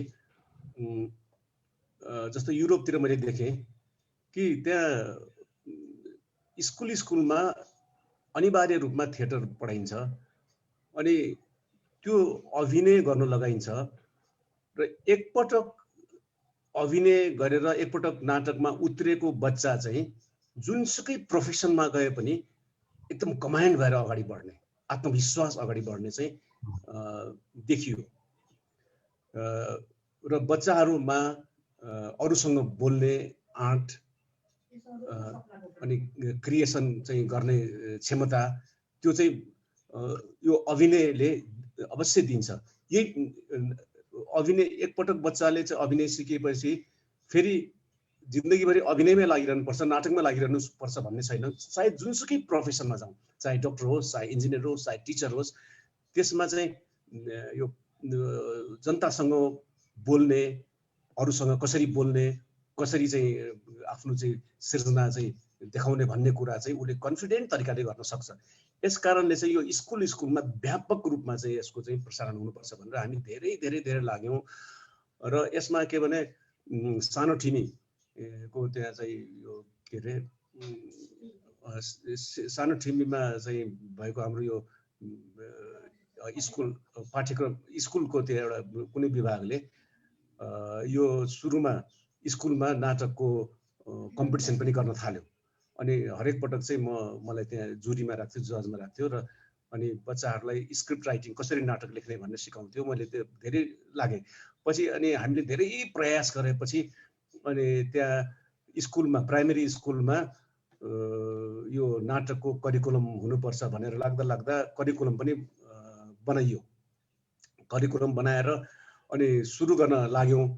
तर समस्या के पर्यो भन्दाखेरि त्यो अब काठमाडौँमा त गाह्रो छैन, तर बाहिरको जिल्लाहरूमा त्यो नाटक अभिनय कसले सिकाउने, कसरी नाटक लेख्न सिकाउने भन्ने कुरा धेरै समस्या भएकोले त्यो सानो ठिमीको पाठ्यक्रम है त्यस्तो के विभागले मलाई पटक पटक गरेर धेरै जिल्लाहरूमा पठाए। त्यहाँ जिल्ला शिक्षा अधिकारीहरू त्यहाँको टिचरहरूसँग चाहिँ बसेर हामीले चाहिँ छलफल गऱ्यौँ कसरी नाटक तयार गर्ने भन्ने, त्यो पनि गऱ्यौँ। अनि उनीहरूको सबैले के भन्न थाले भने हामी नाटक त पढाउँछौँ तर नाटक कसरी लेख्ने, नाटक कसरी गर्ने, स्टेज छैन, लाइट पनि छैन, साउन्ड म्युजिक पनि छैन, कसरी गर्ने नाटक कसरी लेख्ने भन्ने बडो गाह्रो छ भने। अनि मैले चाहिँ एउटा सजिलो उपाय के दिएँ भने मैले आफ्नै जीवनमा पनि जहिले पनि मलाई के लाग्थ्यो भने बिना पैसा, बिना हल, बिना माइक, बिना साउन्ड पनि नाटक गर्न सकिन्छ, किन हामी चाहिँ बिना पैसाले पनि नाटक कसरी गर्न सकिन्छ भन्ने कुरामा चाहिँ हामीले सडक नाटक थालेका थियौँ। त्यसलाई मैले लो कस्ट थिएटर भन्ने गरेको छु। एकदम मिनिमम कस्टमा यसरी चाहिँ पनि मिनिमम कस्टमा पनि नाटक गर्न सकिन्छ। नाटकको लागि हलै चाहिँदैन, लाइट म्युजिक पनि चाहिँदैन, हामी जहाँ छौँ जुन ड्रेस लाग्यो त्यसैबाट चाहिँ नाटक गर्न हामी सक्छौँ भनेर के एउटा सिद्धान्त तयार गऱ्यौँ र त्यो अन्तर्गत चाहिँ त्यहाँ लाग्यौँ पनि। अब तर के भन्दाखेरि यसलाई सिरियसली लिन नसकेकै होला, पाठ्यक्रम बनाएर पनि त्यो अगाडि बढ्न सकेन। तर खुसीको कुरा के छ भन्दाखेरि गैर सरकारी क्षेत्रबाट, जस्तो अहिले शैली थिएटर भन्ने छ, उनीहरूले हरेक वर्ष बाल नाटक उत्सवहरू गर्छन्। गैर सरकारीबाट चाहिँ भइरहेछ, तर सरकारी स्तरबाट चाहिँ अझै पनि हुन सकेको छैन। विडम्बना नै भनौँ, एउटा व्यक्तिले कति लाग्ने सरकारको हालत देखिहाल्नु भएको छ। नाटक त प्रायोरिटीमा पर्दैन। किनभने नि मैले यो इस्यु किन उठाएको भने अब तपाईँ पनि संलग्न हुनुहुन्छ, यो कुमार भट्टराईहरू सबै हामी संलग्नै थियौँ नि त। त्यो बालबालिकाहरूको मञ्चबाट जाँदाखेरि जुन नाटकहरू गर्थे उनीहरूको आत्मविश्वासहरू बढ्थ्यो, नेतृत्वको यो भावनाहरू जागृत हुन्थ्यो, भनौँ न समूहमा काम गर्ने परिपाटीहरू उत्पन्न हुन्थ्यो। त्यो चाहिँ असाध्यै राम्रो रिजल्टहरू देखिएको थियो क्या। मैले त्यही भएर यो कुरा यहाँ होइन, त्यो त एकदम इफेक्टिभ, अत्यन्तै इफेक्टिभ हुन्छ भन्ने कुरा त सत्य हो। तर यही भएर यो अचेल चाहिँ मलाई के खुसी लाग्छ भने हामीले जति बेला सडक नाटक थाल्यौँ 39 सालमा, अहिले चाहिँ नेपालभरि सडक नाटकहरू दिनको एउटा चाहिँ कहीँ न कहीँ त भइरहेको छ। र चाहिँ तपाईँले हामीले भने जस्तो स्कुलमा भएकै छैन भन्ने चाहिँ होइन।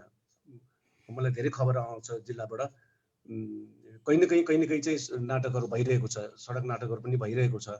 तर जुन रूपमा म्यासिभ रूपमा हुनुपर्ने हो त्यसरी चाहिँ खै अब अहिले हुन सकेको स्थिति छैन। अब के गर्ने। र योसँग अलिकति अर्को लिङ्क चाहिँ के हुन्छ भने अब भनौँ न अब सर्वनाम पनि एउटा चर्चित भनौँ न प्रतिष्ठित नाम हो। अब यसको लिडरसिपहरूमा पनि अब एउटै व्यक्ति मात्रै अब लामो समय बसेर त अब त्यो अगाडि जाँदैन। त्यसको सेकेन्ड, थर्ड, फोर्थ लाइन, कमान्डको लाइनमा चाहिँ राम्रो मान्छेहरूले अब लिड गरिदियो भने बढी राम्रो हुन्छ।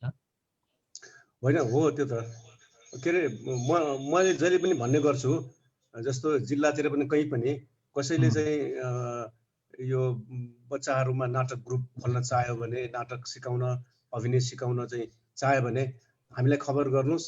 हामी निशुल्क रूपमा तपाईँहरूले चाहिँ नाटक सिकाइदिन्छौँ।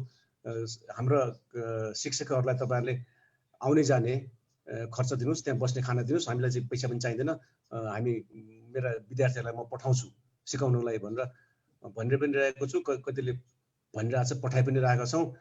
अब तर हामी एउटा व्यक्तिले, एउटा संस्थाले मात्रै लाग्यो, राज्य नलाग्नु जालसम्म चाहिँ यो गाह्रो छ। यो ठिक हो, हवस्, धन्यवाद छ, नमस्कार। धन्यवाद। हस् ल विष्णु सर त्यसपछि मल्लजी अनि हाम्रो जयेन्द्र सरको पनि क्वेसन छ है एउटा। ल, मेरो विष्णुजी, प्रश्न भन्दा पनि पुरानो कुरा सम्झाउने मेरो राख्नुहोस्। धारणा हो।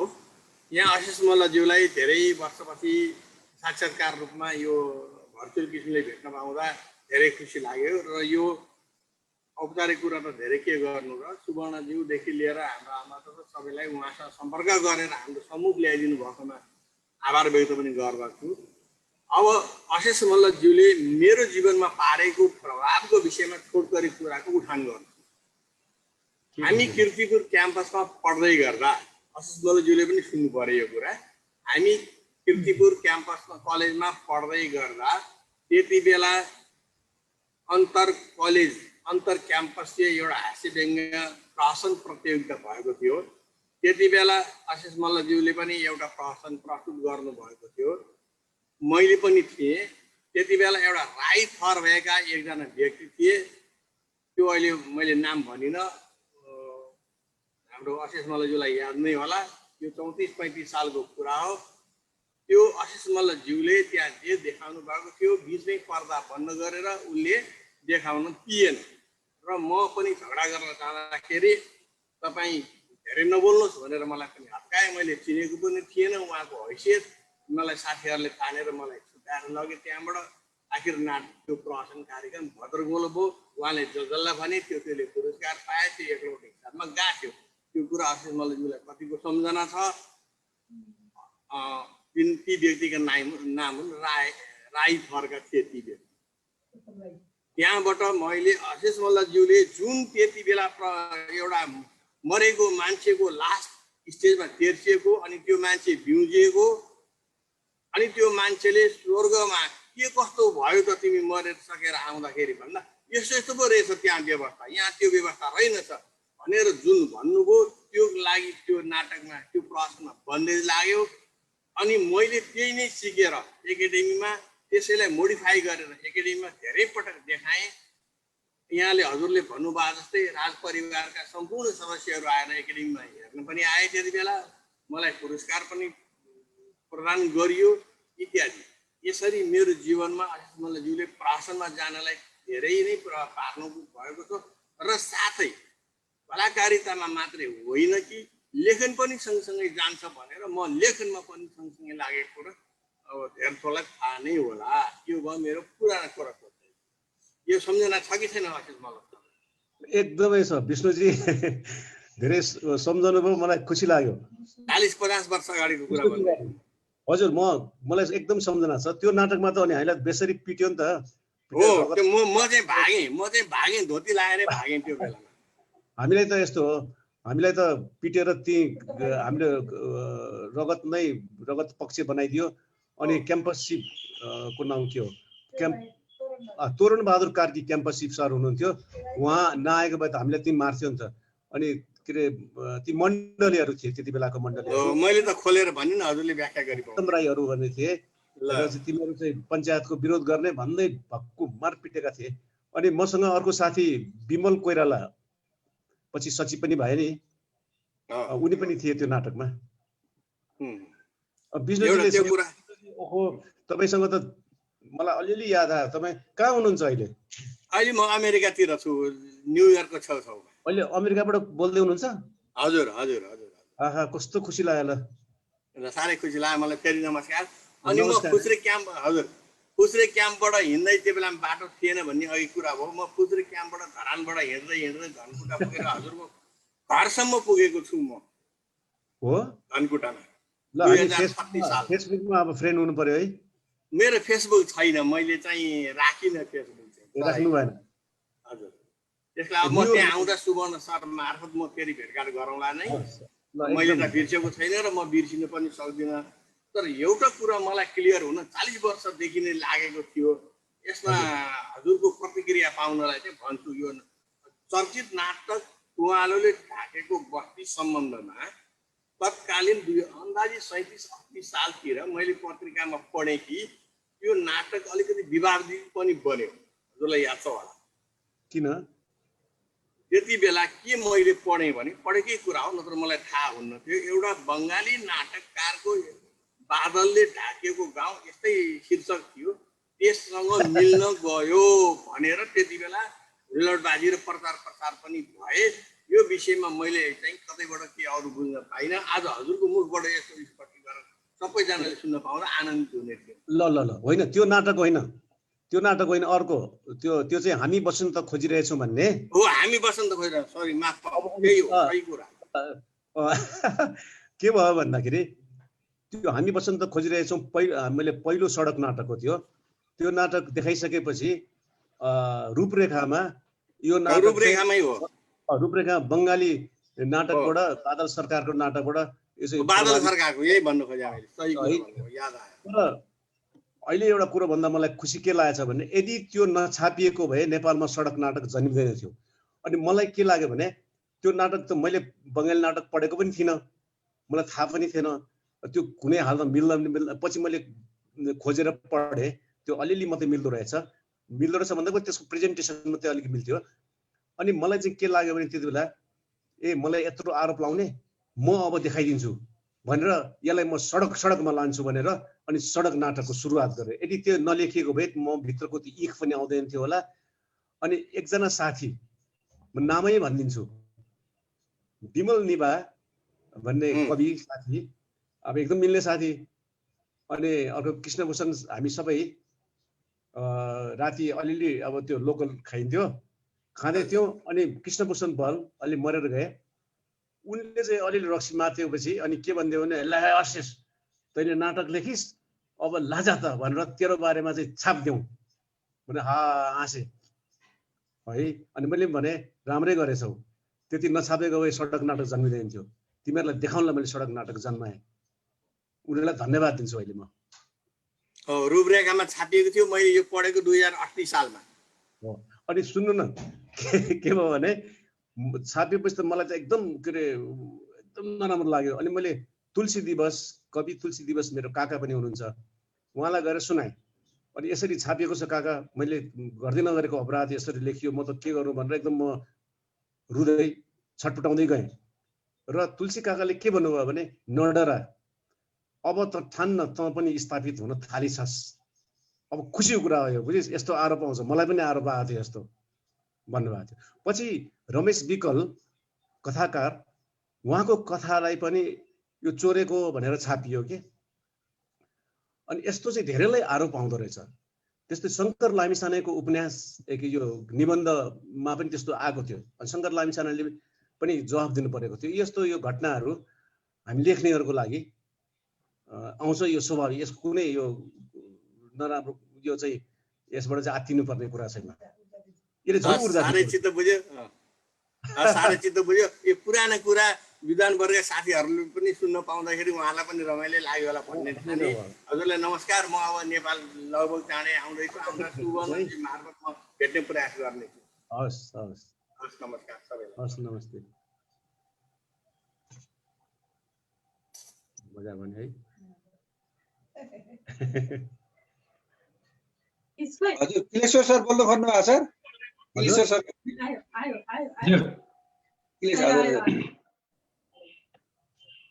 हजुर यो सबैजनालाई आशिष दाई, म किलेश्वर मल्ल, याद छ होला दाइसँगको चाहिँ 40, म अहिले क्यालिफोर्नियामा छु।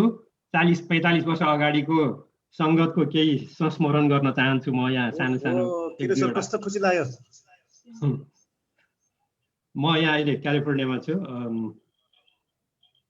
दाइसँगको भेटघाट मेरो विचारमा हामीले फर्स्ट टाइम सुवर्णजी मार्फत भएको थियो। मलाई याद छ भने त्रिचण्ड क्याम्पसमा हामीले सिमरिक कला सङ्गम भनेर चाहिँ एउटा चाहिँ समूह गठन गरेका थियौँ।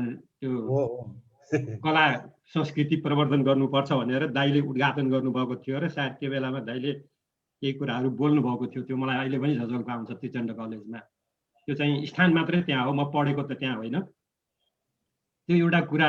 अनि त्यसलाई दाइले रोप्नु भएको बिरुवा चाहिँ हामीले अब मलजल गर्न सकेनौँ, अथवा वातावरण पाएन, अथवा चाहिँ हुर्काउन सकेनौँ। त्यसको लागि चाहिँ हामीले अब त्यो समूहको तर्फबाट अथवा चाहिँ म एज ए त्यसको एउटा चाहिँ त्यो बेलाको चाहिँ सदस्य भएको कारणले गर्दाखेरि क्षमा प्रार्थी छु दाइ।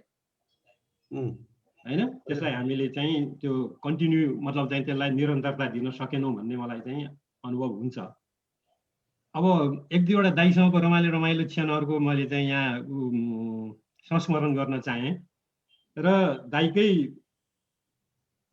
निर्देशनमा बनेको चाहिँ घरभित्रको आकाश भन्ने नाटक चाहिँ हामीले कीर्तिपुरमा गर्दाखेरि सुवर्णजी म एकवटा सानो, म चाहिँ सबभन्दा सानो रोलमा थिएँ र त्यो बेलामा चाहिँ त्यो म सुवर्णजीको सम्धी भएर खेलेको थिएँ त्यो नाटकमा, गाउँबाट आएको मतलब चाहिँ एउटा पात्रको रूपमा। र मैले त्यो तातो चिया खाँदाखेरि चाहिँ अनि मैले खान नजाने र त्यो चिया चाहिँ प्लेटमा खन्याएर खाएको दृश्य चाहिँ मलाई सुवर्णजीले बेला बेलामा याद गराउनुहुन्छ र मलाई भन्नुहुन्छ कि तिमीले त्यो बेलामा चाहिँ हँसाउने प्रयास गर्यौ। त्यो एउटा संस्मरण मेरो लागि चाहिँ अविस्मरणीय संस्मरण छ र त्यो जिन्दगीको मेरो पहिलो पटकको टेकाइ हो नाटकको मञ्चमा र त्यो नै अन्तिम भयो होला सायद जिन्दगीमा।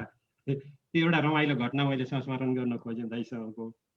अनि दाइ परिवार पत्रिकामा काम गर्नु हुँदाखेरि चाहिँ म त्यहाँ छापाखानामा काम गर्थेँ र दाइले मलाई एउटा घटना सुनाउनु भएको, त्यो बारेमा चाहिँ दाइकै मुखबाट म सुन्न चाहन्छु। त्यो परिवार पत्रिकामा काम गर्दाखेरि परिवार नियोजनमा त्यो एउटा अनुभव चाहिँ मलाई अलिकति दाइकै मुखबाट यहाँ सबैजना साथीहरूले सुन्नुभयो भने रमाइलो हुन्छ कि जस्तो लाग्छ मलाई चाहिँ। त्यो त्यहाँ जुन दाइले भन्नुभएको चाहिँ एउटा चाहिँ अस्थायी साधन वितरण सम्बन्धीको एउटा चाहिँ घटना याद छ कि छैन दाइलाई? के घटना अरे? त्यहाँ परिवार नियोजन सङ्घमा काम गर्दाखेरि सबैजनाले चाहिँ त्यहाँ अस्थायी साधन खोज्न आउने अनि भन्नासाथ दाइले चाहिँ उतातिर ढोका दियो। के भन्नु पर्यो कुरो बुझ्नु? के भनेको फेरि भन्नु त? दाइ परिवार नियोजनमा काम गर्नुहुन्थ्यो परिवार पत्रिकाको लागि होइन? हो, याद छ नि दाइलाई? म त्यो बेलामा त्यही त्यो अफिससँगै म चाहिँ त्यो उसमा छापाखानामा काम गर्थेँ र त्यो परिवार पत्रिका त्यहीँबाट छापिन्थ्यो। आदर्श छापाखानामा काम गर्थेँ म एकाउन्टिङ शाखामा त्यो बेलामा। र दाइले त्यो बेलामा एउटा घटना सुनाउनु भएको थियो। पछिल्लो पटक कुन बेला हो मलाई त त्यति त्यो ठ्याक्कै चाहिँ उता याद भएन। र सबैजनाले चाहिँ त्यहाँ अब अस्थायी साधनको लागि आउने, तर अनि ढोकामा आउन साथ चाहिँ अनि दाइले एक दिन चाहिँ भेट भएर भन्ना साथ खासमा चाहिँ आशिष दाइलाई खोज्न आउनुभएको रहेछ। अनि भन्ना साथै उतातिर देखाइदिनु भयो दाइले, खासमा मलाई नै खोज्न आउनु भएको रहेछ भन्दै हुनुहुन्थ्यो। नै भन्न नपाइकन चाहिँ अर्को कोठातिर देखाउनु भयो भन्ने कुरा एउटा चाहिँ घटना चाहिँ त्यो। किलेश्वर भाइ के अरे यो त यो पनि याद आयो मलाई। योभन्दा इन्ट्रेस्टिङ कुरा अर्को के छ भन्दा त्यो आदर्श छापखाना त्यो एउटा घटना छ। ल घटना पनि भनिहाल्नु, रमाइलो होला है। अनि त्यो परिवार भन्ने पत्रिका छापिन्थ्यो। त्यसको हरिबन्दी भन्ने हुनुहुन्थ्यो, उहाँ गइसकेपछि त्यसको सम्पादक मलाई बनाइयो, म त्यसको सम्पादक थिएँ।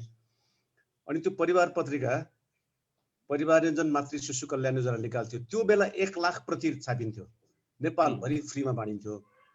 अनि एकपटक के भयो भन्दाखेरि म ब्याङ्कक गएको थिएँ ट्रेनिङमा, अनि त्यो पत्रिका छापियो।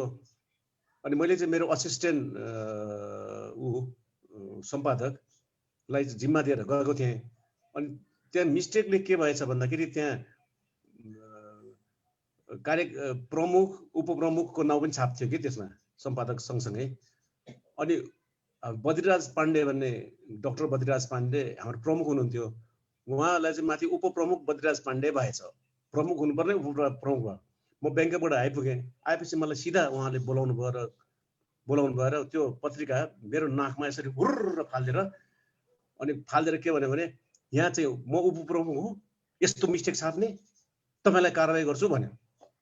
म पनि के कम, गर्नुहोस् कारवाही, के गर्नुहुन्छ निकाल्नुहोस्।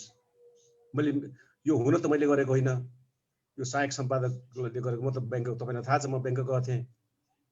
अब आउँदाखेरि मिस्टेक भयो, तर म सम्पादक भएको नाताले मेरै गल्ती हो, ल मलाई के गर्नुहुन्छ गर्नुहोस् भनेर उफ्रेँ म पनि।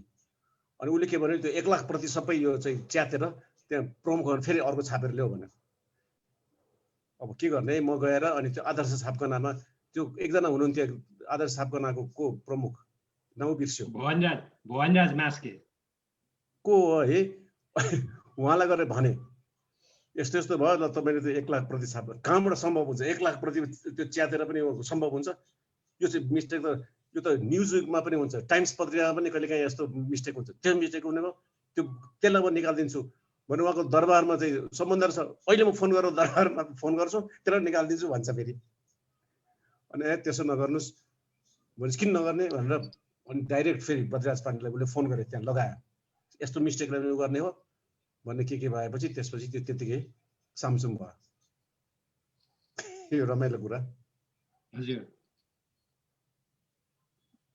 उषा मेथनको एउटा सानो जिज्ञासा दाइसँग मेरो दाइले अघि बुवाको उत्प्रेरणाबाट चाहिँ यस्तो लाग्यो भन्नुभयो दाइले चाहिँ दाइको बुवाले प्रधानाङ्ग लेख्नु हुन्थ्यो भनौँ न अहिले दाइले मल्ल लेख्नुभयो त्यसको बारेमा अलिकति प्रधानाङ्ग मल्ल किन भयो भन्ने अलिकति साथीहरूलाई पनि जानकारी मलाई पनि अलिकति जिज्ञासा अझै पनि छ त्यो बारेमा चाहिँ अलिकति भनिदिनु भयो भने पनि अलिकति आभारी हुन्थेँ दाइ अब यसको चाहिँ इतिहासमा कतै पनि उल्लेख छैन तर बालकृष्ण पोखरेल उहाँ मेरो गुरु हुनुहुन्थ्यो उहाँ चाहिँ भाषाशास्त्री पनि हो नेपालको इतिहासको बारेमा राम्रो ज्ञान भएको प्रोफेसर बालकृष्ण पोखरेल उहाँले भन्नुभए अनुसार त्यो के भएको रहेछ भने उहाँले थाहा छ तिम्रो तिम्रो बुवा प्रधानाङ्ग कसरी भएको भनेर उहाँले भन्नुभएको अनुसार पृथ्वीनारायण शाहले एकीकरण गरिसकेपछि अन्तिम राजा रणजित मल्ल भक्तपुरका राजा थिए र पृथ्वीनारायण शाहले अन्तिम पटक युद्ध गरेर भक्तपुर जिते रणजित मल्ल पृथ्वीनारायण शाहका मित बुवा भएको हुनाले त्यो भक्तपुर जितेपछि पनि पृथ्वीनारायण शाहले रणजित मल्ललाई के भन्यो भने तपाईँ मेरो बुवा सर हुनुहुन्छ तपाईँ एक टुक्रा कुनै पनि जग्गा लिनुहोस् र त्यहाँको राजा हुनुहोस् रणजित मल्लले मलाई चाहिएन मलाई चाहिँ काशी पठाउने मलाई व्यवस्था गर भनेपछि दल सहित रणजित मल्ललाई काशी पठाए पृथ्वीनारायण शाहले अनि त्यसपछि नेपाल एकीकरण भयो तर के भएछ भन्दाखेरि त्यहाँ भक्तपुरमा त्यहाँका प्रहरीहरूले त्यति बेलाको पुलिसहरूले भनौँ न धेरै टर्चर दिएछन् त्यहाँका चाहिँ मल्लहरूलाई अति टर्चर दियो अति यातना दियो त्यो यातना दिएको कुरा चाहिँ पछिसम्म पनि यो विभिन्न जात्रा पर्वमा उनीहरूले गीत गाउँथे त्यो नेवारीमा अहिले पनि पाइन्छ नेवारी भाषामा अहिले पनि गाउँछ र त्यो पीडा अहिले पनि छ तिनीहरूको पीडा र भागाभाग भएछ मल्लहरू भागाभाग हुँदाखेरि कोही कहाँ पुगे अनि हाम्रा पुर्खाहरू चाहिँ भाग्दै यहाँबाट भाग्दै धनकुटा पुगेछन् भाग्ने मात्रै होइन आफ्नो थर पनि अब मल्ल भन्ने बित्तिकै हार फेरि के भने जितेको संसारमा जितको इतिहास हुन्छ हारको इतिहास हुँदैन नि अनि रणजित मल्लका सन्तानहरू चाहिँ मल्लहरूले आफ्नो थर परिवर्तन गर्दै प्रधानाङ्ग लेख्दै थर परिवर्तन गरेर धनकुटा पुगे अनि पछि हाम्रो जेनेरेसन अनि बुवाले चाहिँ अब तिमीहरूले मल्ल लेख भनेर हामीलाई मल्ल लेखाउनु लाग्यो त्यसैको उसमा मतलब चाहिँ हाम्रो भनौँ न एउटा वंशमा चाहिँ भनेपछि त्यही रुटमा पर्नु भयो होइन त हो अनि अहिले पनि प्रधानाङ्गहरू ऐश्वर्यलाल प्रधानाङ्गहरू हुनुहुन्छ नि उहाँहरू सबै भक्तपुरकै हो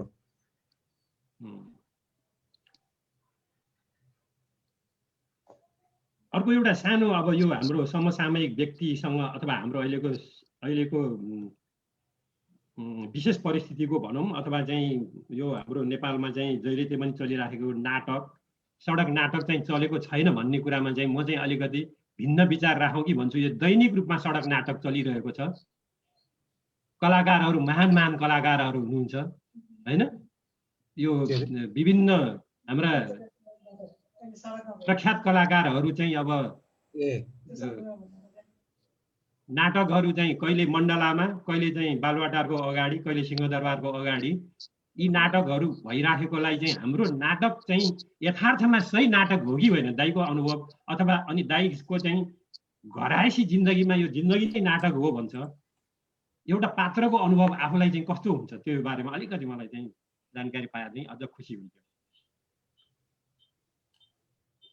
उनीहरूले नाटक गर्यो भने भन्नु चाहिँ हाम्रो नाटकको अपमान हो तिनीहरूको तमासा हो त्यो होइन उनीहरूको अब त्यसको बारेमा यहाँ के म यहाँ भनौँ होइन, मैले हिजो मात्र एउटा स्ट्याटसमा लेखेको थिएँ, आउनुहोस् भिडभाड जम्मा गरौँ कोरोना भगाउँ भनेर मैले स्ट्याटस लेखेको थिएँ।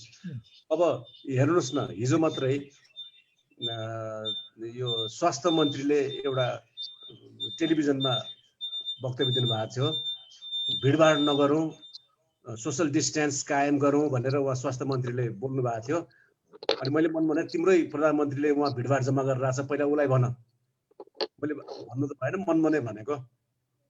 हेर्नुहोस् न, अब एकजनाले कोरोना लाग्यो भने त सखाफै हुन्छ नि प्रधानमन्त्री जस्तोले।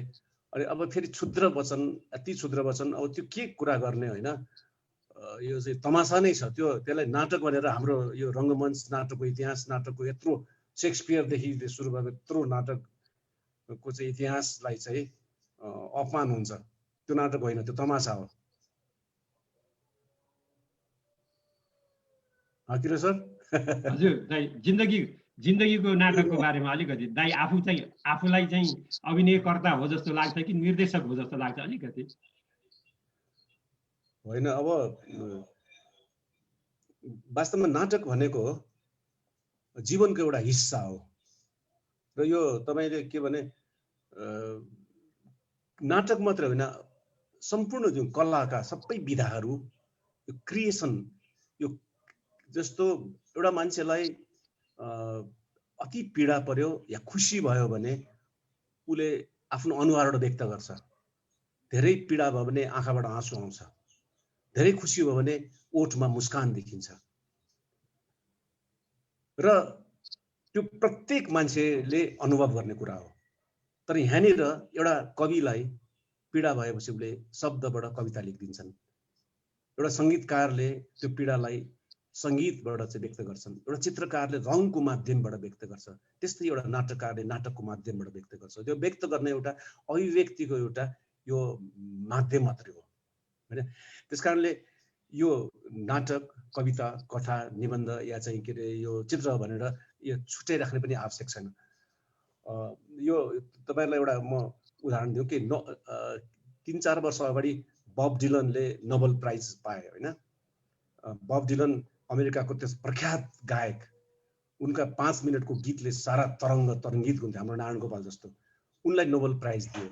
अब नोबेल प्राइज चाहिँ कथाकारले, उपन्यासकारले, साहित्यकारले पाउनेमा बब डिलनलाई दिँदाखेरि सारा मानिसहरू छक्क परे नि, 5 मिनटको गीतमा किन दिएको, गीत गाउनेलाई किन दिएको भनेर। तर के भन्दाखेरि अबको क्रिएसन भनेको खालि साहित्य, हामीले विधागत छुट्याउने होइन। क्रिएसन भनेको इट्सेल्फ आर्ट हो। चाहे त्यो नाटक गर्नुहोस्, चाहे कविता लेख्नुहोस्, चाहे गीत गाउनुहोस्, चाहे चित्र लेख्नुहोस्, यो चाहिँ यो कुरालाई चाहिँ अलि आत्मसात गर्यो भने अब यो विधाको चाहिँ कुरा गर्नुहुन्न। त्यसमध्ये मैले निर्देशक या चाहिँ म नाटककार, म कलाकार भन्दाखेरि पनि म क्रिएटर हुँ। तपाईँ पनि क्रिएटर हो, हरेक मान्छे क्रिएटर हो। जस्तो म यसमा बारम्बार मलाई लाग्ने गर्छ र भन्ने गर्छु पनि, मेरो आमा मलाई चाहिँ कसैले चाहिँ संसारको सबभन्दा बेस्ट एक्टर को हो भनेर मलाई सोध्यो भने म मेरी आमा भन्छु। किन? मेरी आमा त कुनै नाटक त गर्नुभएको थिएन, तर बेस्ट एक्टर। किन बेस्ट एक्टर भने म केटाकेटीमा देख्थेँ, हाम्रो थुप्रै परिवारमा सदस्यहरू थुप्रै थिए, ठुलो उहाँ चाहिँ ठुलो भाँडामा भात पकाउनु पर्थ्यो। उहाँ चाहिँ रोगी हुनुहुन्थ्यो, खोक्नुहुन्थ्यो, दाउरा बाल्दा बाल्दा खोक्नुहुन्थ्यो, अशक्त हुनुहुन्थ्यो, त्यही पनि भात पकाउनुहुन्थ्यो। हामी सबैलाई दिएपछि लास्टमा अलिकति माम्री उब्रिएर खानुहुन्थ्यो। अनि ऊ मेरो आमा अघाउनु हुन्न थियो, तै पनि अघाए भन्ने अभिनय गर्नुहुन्थ्यो। अनि कोही घरमा आउँदाखेरि, पाहुना आउँदाखेरि मुस्क हाँसेर नमस्कार गर्नुहुन्थ्यो। त्यस्तो अभिनय गर्ने मेरी आमा, तपाईँको आमा पनि हुन्छ, हरेकको आमा। संसारको हर मान्छे एक्टर हो, सबै एक्टर हो। त्यस कारणले हामीले विधा भन्छन्, विधामा बस्नुभन्दा पनि हामी सबै क्रिएटर हौँ। र मैले के अनुभव गर्छु भन्दाखेरि तपाईँले जे अनुभव गर्नुभयो मैले पनि गर्छु। चिसोमा चिसो अनुभव गर्नुहुन्छ, तातोमा तातो अनुभव गर्नुहुन्छ तपाईँले, मैले पनि त्यही गर्छु। धन्यवाद। ल धन्यवाद। जयेन्द्र सर राख्नुहुन्छ तपाईँको क्वेसन? उषा म्याडम अघिदेखि वेटमा हुनुहुन्छ sir. Usha madam, Jayendra sir अघिदेखि म ल जयेन्द्र सरको नि एउटा छ च्याटमा भनिहाल्नुहोस्। जयेन्द्र सरको छोटो छ भनिहाल्नुहोस्। ल अशेष भाइ नमस्कार छ है मेरो। अब अशेष भाइले बच्चादेखि चिन्जानु भएको हो। एउटा मेरो ओहो कहाँबाट आउनुभयो तपाईँ? म सुवर्णको साथी हो। एउटा प्रश्न मात्रै गर्न चाहन्छु कि हजुर। एउटा एकाडेमी एउटा कार्यक्रम भएको थियो नि उपेन्द्र दुखी र भाइ बहिनी, त्यसमा राजा वीरेन्द्रले 25,000 दिएको भन्ने कुरा के हो? त्यो नाटकलाई हो कि अरूलाई नै हो? होइन, त्यो गलत कुरा हो। त्यो चाहिँ हाम्रो पालामा होइन। मैले सुने अनुसार चाहिँ हामीभन्दा अगाडि नाचघरमा चाहिँ हरेक वर्ष चाहिँ विभिन्न जिल्लाको सांस्कृतिक कार्यक्रम हुन्थ्यो र धनकुटाबाट पनि डान्स लिएर आएको थियो। त्यो ग्रुपलाई 25,000 दिएको थियो रे। अनि मैले चाहिँ के सुनेको भने अनि त्यो 25,000 खै भन्दाखेरि कोही पनि बोल्दैन अरे। किन भन्दाखेरि कसैले त्यो संस्थाको कसैले मादल लगाएको, कसैले चाहिँ हार्मोनियम लगाएको छ, त्यो के लगाएको छ त्यो तिर्नुपर्छ भनेर अनि जसले 25,000 लग्यो सबैले तै चुप मै चुप भनेर गएर त्यो 25,000 चाहिँ कसै एउटा व्यक्तिले लगे भनेर चाहिँ सुनेको हो। हाम्रो पालामा हामीले चाहिँ थिएन। ल खुसी लाग्यो। अनि दाइ सञ्जय हुनुहुन्छ? कहाँ हुनुहुन्छ तपाईँ? एकदम ठिक छ, घरमै आराम गर्दैछु। कहाँ छ घर? कुलेश्वर। ए कति पछि भेट गर्ला। तपाईँ त सिनियर दाइ हो नि मेरो। थाहा छ। ल उषा म्याडम हजुरको नमस्कार दाजु। मलाई दाजुलाई यसरी भेट गराइदिनु भएकोमा सुवर्ण सरलाई चाहिँ म धेरै धन्यवाद दिन्छु। धेरै पछि भेट हो दाजुसँग। मेरो एउटा मनमा खुल्दुली लागिरहेको, दाजुको तुवालोले ढाकेको बस्ती त मैले मञ्चन गरेकै हेरेको हुँ केटाकेटीमा। यो हामी बसन्त खोजिरहेछौँ पनि हेरेको हो मैले। दिनेश दाजुसँगै गएर म बच्चै थिएँ त्यतिखेर हेरेको हो। अब त्यो हामी बसन्त खोजिरहेछौँको पृष्ठभूमि चाहिँ के होला दाजु? असाध्यै सुन्न मन लागेको छ मलाई। एकदम राम्रो भन्नुभयो।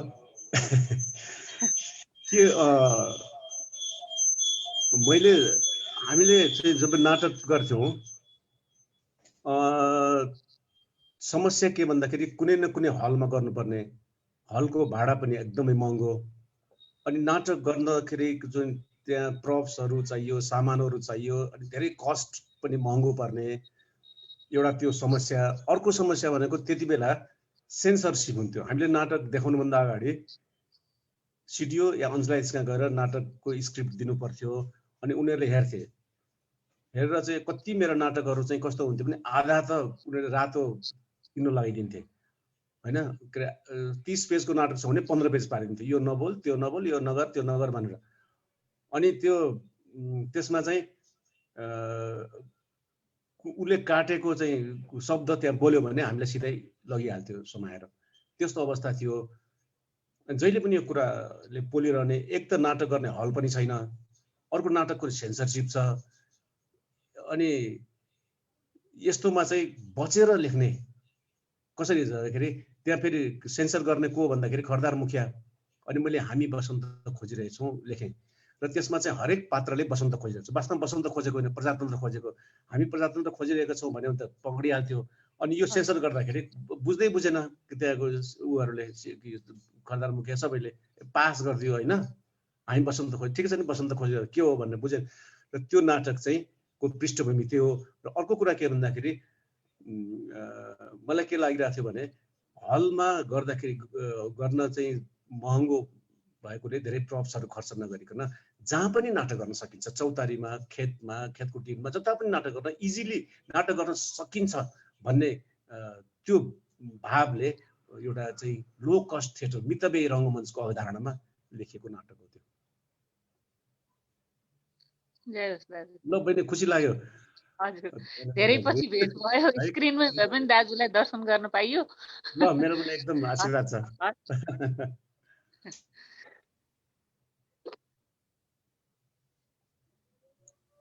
समिता खड्गीजीको समिताले हात उठाइरहेको छ। ल समिताको म अनम्युट गरिदिउँ ल एकछिन है। समिता दाइ नमस्ते।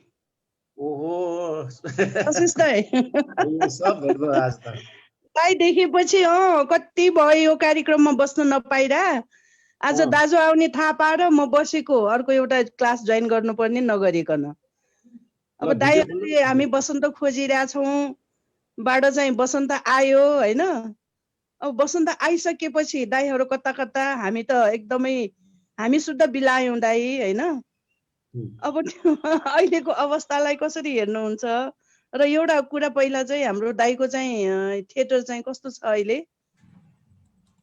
अहिले थिएटर चाहिँ अब यो कोरोनाले गर्दाखेरि बन्द छ। थिएटरलाई चाहिँ के भने यहाँ पनि एउटा कुरा के छ भन्दाखेरि यो अहिले कोरोना हटिसकेको अवस्था छैन। हजुर होइन, र चाहिँ सबै अरू सिनेमा हलहरू खोलिसक्यो, अरू थिएटर पनि खोल्यो, तर हामीले चाहिँ खोलेको छैनौँ। किन भन्दाखेरि हाम्रो पनि सामाजिक दायित्व छ। हजुर इन केस हाम्रो चाहिँ साँगुरो अब हल त हाम्रो हल सानो छ, त्यहाँ दर्शकहरूको भिड लाग्छ। एकजनालाई कोरोना भयो भने सबैलाई कोरोना लाग्छ। त्यस कारणले अहिले हामीले चाहिँ खोलेका छैनौँ। सहज स्थिति नहुन्जेलसम्म हामी खोल्दैनौँ भन्ने त्यही धारणाले अलिक बन्द छ। हजुर दाइले राम्रो राम्रो विचार सबैको लागि राम्रो हेर्नुभयो होइन। अब बसन्त खोजेर बसन्त आइसक्यो होइन दाइ, भनौँ न प्रजातन्त्र ल्याएर अहिले लोकतन्त्र आइसक्यो। लोकतन्त्रको विडम्बना छ। अब यो चाहिँ फेरि दाइले जुन 2-3वटा कुरा भन्नुभयो नि, नाटक हरेक व्यक्तिमा छ, त्यो चाहिँ व्यक्त हुने र नहुने मात्रै हो, सबैमा छ त्यो होइन। अब यो अहिलेको अवस्थामा कसरी जगेर्ना गर्ने, यसलाई बचाउने कसरी? अब जुन अहिले 25,000को कुरा आयो नि, त्यतिखेरदेखि यो लोभ लालचमा मान्छेहरू फस्दै आज यो अवस्थामा आउँदाखेरि भनौँ न हामी जस्तो मान्छे बिलायो, हामी जो इमान्दार छ, अब जस्तो हाम्रो सुवर्ण दाइ नै भनौँ, अब किलेश्वरजीलाई देख्दाखेरि दाइ पनि छक्क हुनुभयो, म पनि एकदमै छक्क भएँ। सायद उहाँले मलाई सम्झिनु त भएन होला, समाधितलाई मात्रै सम्झिनुहुन्छ होला। अब दाइहरूको नाटक भनेको यो कसैले नगर्दाखेरि सिमरिक कला भनेको म अहिले पनि नाम लिन्छु दाइ। अहिले यहाँ विभिन्न सांस्कृतिक कलाहरू आइरहेछ नि, सांस्कृतिक सङ्घहरू, यिनीहरू आउँदाखेरि तिमीहरूले तपाईँहरूले यो के बनाउनु भयो? जुन बेला अति नै गाह्रो, अति नै यहाँ नाटक मञ्चन गर्न गाह्रो बेलामा चाहिँ गरेको आशिष दाइ, हाम्रो सुवर्ण दाइहरूको नाम चाहिँ म दिनको चाहिँ 2-3 चोटि त दाइहरूको नाम चाहिँ मेरो मुखमा आउँछ दाइ होइन। यस्तो अप्ठ्यारो बेला गरेको, यसलाई त एकदमै जगेर्ना गर्नुपर्छ दाइ। इन्डियामा हेर्नुहोस् है, इन्डियामा जो कोही पनि सानो बच्चा भर्खरको एउटा टोटे बोलेर आएको बच्चाहरू पनि नाटक के गर्नलाई चाहिँ के भयो यहाँ? ए भिडियो नखोले मैले भिडियो नखोले।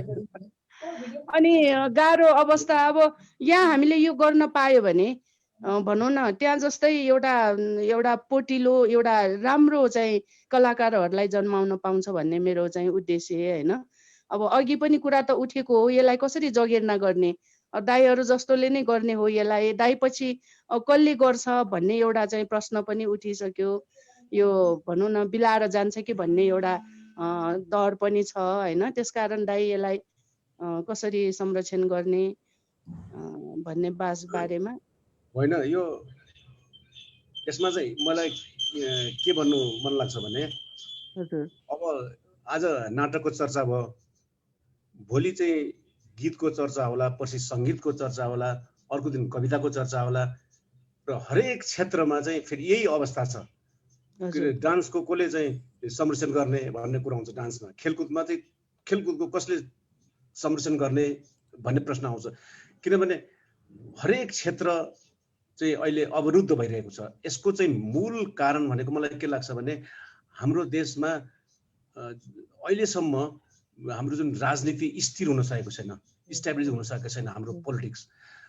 यो अरू देशतिर के हो भने अरू देशतिर चाहिँ राजनीति स्थिर भइसक्यो, अनि अरू विकासका कामहरू, अरू कला साहित्यको कामहरू चाहिँ निरन्तर अगाडि बढिरहेछ। हाम्रो त्यो कारणले गर्दाखेरि हामीलाई चाहिँ यो आज यो प्रश्नहरू आज 21औं शताब्दीमा यो प्रश्न गर्नुपर्ने अवस्था छ है। तर के भन्दाखेरि म चाहिँ के भन्छु भन्दाखेरि यो कसले संरक्षण गर्नुपर्छ भन्दाखेरि पनि तपाईँ हामीबाट सुरु गर्ने हो। जस्तै बहिनीको पनि तिम्रो आफ्नै स्कुल छ, त्यो स्कुलको बच्चालाई हामी चाहिँ के भने हामीले म त जहिले पनि भन्ने गर्छु के एउटा यो मलाई एकदमै एउटा चित्त नबुझेको कुरा के भन्दाखेरि हामीले स्कुलमा सानो बच्चाहरूलाई विभिन्न कोर्सहरू पढाएर चाहिँ उनीहरूको दिमागलाई चाहिँ बोझिलो पारिरहेको छौँ होइन। सरल रूपमा हामीले अभिनय सिकाउने, गीत सिकाउने, बाजा गाजा बजाउने सिकाउने अप्सनल विषयमा धेरै कम स्कुलले मात्रै गरेर आएको छ होइन। जस्तो भनौँ न एउटा सानो बच्चाले स्कुलदेखि नै ध्यान गर्न सिक्यो भने, योगाका अभ्यासहरू गर्न सिक्यो भने, अभिनय गर्न सिक्यो भने होल जिन्दगीमा ऊ एक त स्वस्थ हुन्छ, अर्को उसमा कन्फिडेन्ट डेभलप हुन्छ, अर्को आर्ट र हाम्रो त्यो थिएटर पनि अगाडि सँगसँगै बढ्छ। तर दुर्भाग्य छ यतातिर हामी गएकै छैनौँ। त्यस कारणले सरकारले गरिदेला, फल्नाले गरिदेला, कसले गर्न होइन, मबाट गर्नुपर्छ, सुरु गर्छ। हामी आफैबाट सुरु गर्नुपर्छ। र यो आर्ट भन्ने क्षेत्र चाहिँ फेरि कस्तो भन्दाखेरि आर्टबाट पैसाको रूपमा चाहिँ भौतिक रूपमा त रिटर्न छैन। यो त खालि एउटा रुचिको लागि मात्रै, एउटा हबीको लागि मात्रै अगाडि बढिरहेछ। त्यस कारणले प्यासन नभइकन यो क्षेत्रमा कोही पनि अगाडि बढ्न सक्दैन। तर के भन्दाखेरि एउटा बच्चाले अघि पनि भने मैले, एउटा बच्चाले चाहिँ अभिनय सिकेर भोलि पर्सि म जिन्दगीमा सिनेमामा या नाटकमा अभिनय गर्छु भनेर होइन, म जिन्दगीको हरेक प्रोफेसनमा जाँदाखेरि मलाई त्यसले सहयोग गर्छ भनेर सिकाउने। र त्यो त स्कुलबाटै सुरु हुनुपर्छ। त्यो हामी गर्न सक्छौँ प्रत्येकले। हामीले आफ्नै घरबाट, आफ्नो बच्चाहरूबाट किन सुरु नगर्ने? हजुर, हस्, थ्याङ्क यू दाइ, थ्याङ्क यू, नमस्कार। खुसी लाग्यो दाइसँग भेटेर। हजुर,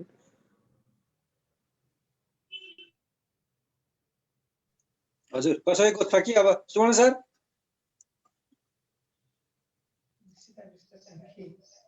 अच्छा, कसैको अब केही प्रश्न छ भने सीता विष्ट कार्की म्याडम चाहिँ हुनुहुन्छ। ल सोध्नुहोस्। दाइसँग भेट हुन पाएँ, एकदमै मलाई खुसी लाग्यो। नाटक म अलि कथातिर मेरो बढी सोख छ र मैले बाल साहित्यमा पनि मैले अचेल हात कलम चलाइरहेको छु। र अनि यो बाल नाटक लेख्न खोजिरहेको छु, तर कस्तो भने लेख्दाखेरि यो कथा जस्तो हुन्छ कि, अनि 2-4वटै लेखे कथा जस्तो हुन्छ। अलिकति यसको केही सिद्धान्त केही थियो कि बाल नाटकको है मैले सोधेको। यो म अशेष दाइलाई प्रश्न गरेँ, अलिकति यसको बारेमा प्रस्ताइदिनुहोस् न भनेर। होइन, एउटा कुरो चाहिँ के हुन्छ भने नि, म आफै पनि कविता पनि लेख्छु, कथा पनि लेख्छु, बाल कथा पनि लेख्छु, नाटक पनि लेख्छु। तर मेरो अनुभवमा चाहिँ के भन्दाखेरि पहिला चाहे म कथा लेखौँ, चाहे कविता लेखौँ, चाहे नाटक लेखौँ, पहिला त मनमा आउने भनेको विषय हो होइन। विषय हुन्छ अनि कुनै कन्टेन्ट आउँछ नि त मनमा। त्यो कन्टेन्टले आफै बोल्छ। के बोल्छ भन्दाखेरि म कथाको रूपमा वर्णन त्यो कथाले आफै के भन्छ भने मलाई कथाको रूपमा बयान गर भन्छ। त्यो या कुनै विषयले मलाई कविताको रूपमा वर्णन गर भन्छ। कुनै विषयले मलाई नाटकको रूपमा यसलाई चाहिँ व्यक्त गर भन्छ। त्यो कन्टेन्ट आफै बोल्छ। तपाईँको कन्टेन्टले कुन चाहिँ विधामा त्यो कन्टेन्ट आउन खोजेको त्यो कन्टेन्टमा भर पर्छ होइन। एक त पहिलो कुरा चाहिँ मेरो अनुभवमा। अनि कहिलेकाहीँ नाटक लेख्छु भनेर बस्दाखेरि कथा पो लेखिन्छ, कहिलेकाहीँ कथा लेख्छु भनेर बस्दा कविता लेखिन्छ। त्यो विषयले जहाँ जे आकार रूप लिन खोज्छ त्यही आकारमा प्रस्तुत हुन्छ होइन। अघि पनि भने विधा भनेको ठुलो कुरा होइन, मूल कुरा चाहिँ क्रिएसन भनेको त्यसको रुट केबाट चाहिँ उत्पत्ति भयो, त्यसको क्रिएसन, त्यो महत्त्वपूर्ण कुरा। तर पनि जहाँसम्म अहिले तपाईँ बाल नाटक भन्नुभयो, बाल नाटक कसरी लेख्ने भनेर, यो अब यसको एकदम लम्बेतान हुन्छ होइन, लामो हुन्छ। तर पनि तपाईँले सुरु गर्दाखेरि अब जस्तो नाटक भनेको, नाटक र अरू विषयमा के फरक छ भन्दाखेरि, जस्तो कथा र उपन्यासमा के हुन्छ भन्दाखेरि कुनै पनि विषय, कुनै पनि कथावस्तुलाई लेख्दाखेरि तपाईँले वर्णन गर्ने तपाईँसँग सुविधा हुन्छ। जस्तै कि भनौँ हरिप्रसाद बिस्तारै पहाडबाट चढ्दै गएको थियो अनि अचानक ऊ लडेपछि उसलाई घाउ लाग्यो, अस्पताल गयो भनेर हामी एक लाइनमा लेख्न सक्छौँ।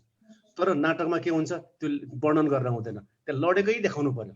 अस्पताल गएको देखाउनु पर्यो नि त होइन। दृश्य नाटकले दृश्य माग्छ, त्यसको दृश्य माग्छ। अनि नाटक चाहिँ त्यो दृश्य कहाँबाट हुन्छ भन्दाखेरि त्यो संवादबाट चाहिँ दृश्य देखाउनु पर्ने बाध्यता हुन्छ नाटकमा। कथा उपन्यासमा तपाईँले वर्णन गर्न सक्नुहुन्छ, खुम्चेको छ यो नाटकको विषय। एउटा संवादबाट नै तपाईँले लडेको, अस्पताल गएको देखाउनु पर्ने हुन्छ, त्यो बाध्यता हुन्छ। यो कुरोलाई नबुझिकन नाटकमा एकैचोटि हाम फाल्नु हुँदैन। दृश्यको डिमान्ड गर्छ नाटकले, एक कुरा हो। अर्को कुरा बाल नाटकमा चाहिँ के हुन्छ भने हाम्रो जहिले पनि याद गर्नुपर्ने कुरा चाहिँ हामीले चाहिँ याद गर्दैनौँ, हाम्रो टार्गेट अडियन्स एकदम याद गर्नुहोस्। मेरो बाल नाटक कति वर्षसम्मको बच्चाको लागि हो। हामी बाल भन्ने बित्तिकै 16 वर्षसम्मलाई बाल भन्छौँ, त्यो होइन। म एउटा तपाईँहरूलाई यहाँ रमाइलो अहिले आयो एउटा उदाहरण दिन्छु। कुनै बेला सुनकेसरा भन्ने पत्रिका हामी चलाउँथ्यौँ, बाल पत्रिका। त्यति बेला चाहिँ यो गोर्खापत्रको मुना भन्ने पत्रिका पनि छापेको थिएन, उहिलेको कुरा। नुपुर भट्टाचार्य अनि हाम्रो बाल के अरे हामी चाहिँ के अरे वासुदेव कोइराला, वासुदेव मुनाल, नुपुर दिदी हामीले निकाल्थ्यौँ। म त्यसको सम्पादक थिएँ सुनकेसराको। अनि त्यो पत्रिका हामीले चलायौँ, बाल पत्रिका, धेरै अगाडि, आजभन्दा 40 वर्ष अगाडि होला। अनि एउटा घटना के हो भने मैले, मेरो छोरी सानो थिइन् अनि मैले इन्डियाबाट छाप्ने चम्पक भन्ने पत्रिका हरेक 15-15 दिनमा दिल्लीबाट छापिन्थ्यो, नेपालमा पाइँदैन थियो। मैले भोटाइटीको किताब पसलमा स्पेसल भनेर मलाई मगाइदियो भनेपछि मगाउँथ्यो र मेरो छोरीको लागि मैले दिन्थेँ। अनि हरेक 15 दिनमा मेरो छोरीले खै आएन भन्दाखेरि म दौड्दै भोटाइटी जान्थेँ, किनेर ल्याएर उसलाई दिन्थेँ।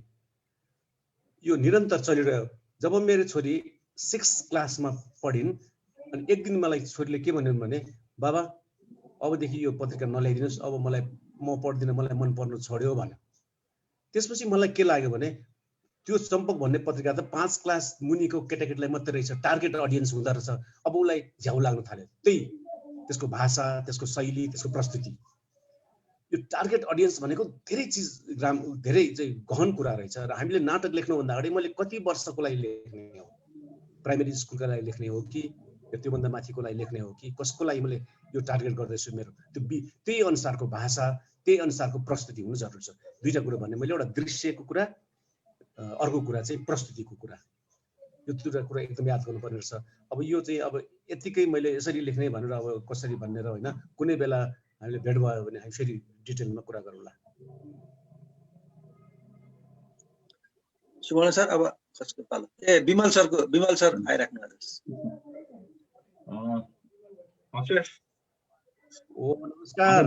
नमस्कार, धेरै पछि भेट भयो।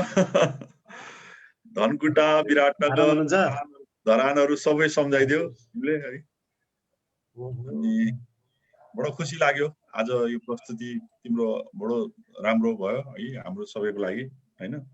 मैले त अलमोस्ट धेरै कुराहरू त अब थाहा पाएकै थिएँ तिम्रो, किनभने अब हामी त उतैको भयौँ हैन।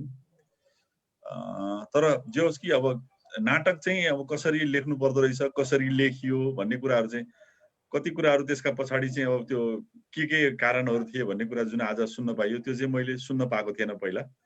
उयो अब भेट हुन्थ्यो, नाटक हेरिन्थ्यो, उयोहरू कुराहरू।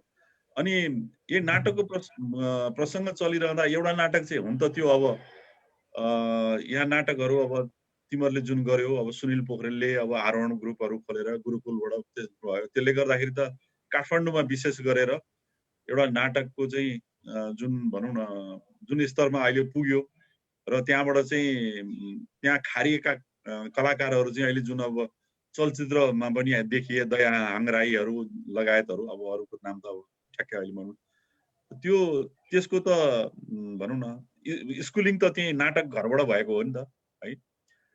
अनि एउटा नाटक चाहिँ मैले अब सम्झन सक्छु यहाँ प्रसङ्ग, अनि देउराली रुन्छ भन्ने चाहिँ मैले हेरेको नाटकहरूमा चाहिँ एउटा जीवनमा कहिले नबिर्सिने नाटक हो है, अनि देउराली रुन्छ। याद होला नि तिमीलाई पनि, त्यो दार्जिलिङबाट आएको। त्यो चाहिँ भनौँ न अब त्यसलाई स्केलमा नाप्दाखेरि चाहिँ 10 मा चाहिँ 8-9 दिने खालको नाटक जस्तो लाग्छ क्या। सबै कुरा थियो त्यसमा। त्यसका गीतहरू अझै पनि अब सुन्न सकिन्छ, रमाइलो छ हैन। देउरालीका ठिटियो नक्कल पर्दैन भन्ने यस्ता खालको है।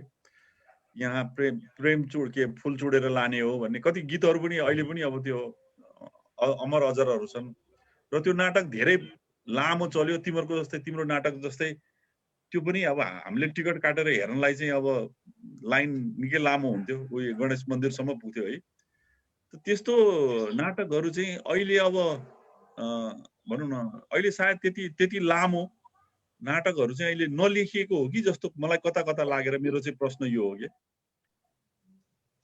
होइन के छ भने नि त्यो बेला अब यो इन्टरनेट पनि थिएन, मोबाइल थिएन, सिनेमा पनि कम थियो र मनोरञ्जनको कुनै साधन थिएन र हलमा नाटकहरू हेर्न जान्थे। अहिले कस्तो भयो भने हामीले लामो जस्तै मेरो नाटकहरू पनि मैले अब सयौं थुप्रै नाटक लेखिसकेँ। मेरो नाटक चाहिँ 1 घन्टाभन्दा बढ्ता हुँदैन किन 1 घन्टा मेरो अडियन्सले घडी हेर्न थाल्यो भने म असफल भएँ होइन। एक त के भने हाम्रो चाहिँ नेपालभरि काठमाडौँ मात्रै कुरा होइन, हरेक ठाउँमा हेर्नुहोस् न 7 बजेपछि अँध्यारो भइहाल्छ होइन, अनि घर जाने हतार हुन्छ। अनि त्यो अडियन्सलाई याद गरेर नाटक लेख्नुपर्ने हुन्छ, ट्रान्सपोर्टेसनको अभाव छ। जस्तो बम्बेमा त्यहाँ पृथ्वी थिएटर भन्ने छ, राति 400 दिनको 300-400 हुन्छ, राति 11 बजेदेखि अर्को सो हुन्छ, 1 बजेतिर नाटक सकिन्छ। किन त्यहाँ ट्रान्सपोर्टेसनको सुविधा छ, उनीहरूले हेर्छन्। अब हामी कहाँ त्यो छैन। त्यस कारणले अब अहिले सर्वनाम थिएटरमा हामीले नाटक देखाउँदाखेरि धेरैको गुनासो के आउँछ भने दिउँसो पनि नाटक देखाउनुहोस् न, हामी त टाढाको मान्छे, हामी कीर्तिपुर कसरी पुग्ने भन्छन्। अनि शनिबारको दिन हामी दिउँसो गरिदिन्छौँ, त्यो बाध्यता छ। अनि त्यो बाध्यताले गर्दाखेरि लामो नाटक गर्न सम्भवै छैन। अर्को कुरा कस्ट अफ प्रोडक्सन हाई छ। अनि मानिसहरू सिनेमा हेर्न चाहन्छन्, धेरै मानिसहरू। अब टेलिभिजन आजकल त के अरे मोबाइलमै फिल्म देख्न पाइन्छ। अहिले नाटकलाई मात्रै होइन, सिनेमालाई पनि क्राइसिस छ। यहाँ मात्रै होइन, सारा विश्वभरि नै। त्यही पनि सिनेमा पनि चल्छ, नचल्ने होइन। तर पनि अब नाटक चाहिँ कस्तो छ भने यहाँ मात्रै होइन, विदेशतिर पनि, यो विदेशतिर पनि नाटकको हालत त्यही हो हामी कहाँ जस्तो अहिले। तर उनीहरूको चाहिँ के छ भने गभर्मेन्टले सब्सिडी दिन्छ। अघि पृथ्वी थिएटरको कुरा निकाल्यो, मैले पनि 2050 सालमा म त्यो जू एरियामै बसेको थिएँ, पृथ्वी थिएटरकै नजिकैको एउटा होटलमा। मैले 3 पटक त्यहाँ चाहिँ नाटक हेर्ने प्रयास गरेँ। अब त्यो मलाई चाहिँ अब त्यो पृथ्वीराजको नाममा राज कपुरले गरेको त्यो नाटक घर होइन, 3 पटक पनि मैले टिकट पाइनँ त्यहाँ। हो त्यस्तो हुन्छ त्यो चल्थ्यो। त्यो 27 वर्ष अगाडिको कुरा, 2050 सालको कुरा गरेछु म। त्यहाँ म करिब 7 दिन बसेको थिएँ त्यो जू एरियामै। मैले 3 पटक प्रयास गरेँ, मैले भ्याइनँ त्यो नाटक हेर्न नपाउने। टिकटै अब थोरै सिट, अनि टिकट त अलरेडी जहिले पनि सोल्ड भनेर राखिराखेको हुन्थ्यो गेटमै। अब अहिले त त्यो पनि अब छैन। अब त्यहाँ पनि त्यही हो। जे होस् कि खुसी लाग्यो आज अब यसरी चाहिँ भेट गर्ने मौका मिलिरहेको। ल सुवर्णजी, धन्यवाद छ सुवर्णजीलाई यो मौका दिइदिएकोमा। अब मैले आशिष दाइलाई भन्न चाहन्छु, विष्णुजीले त धेरै अगाडिको कुरोमा जानुभयो, म त्योभन्दा अलि पछाडि मेरो आशिष दाइसँग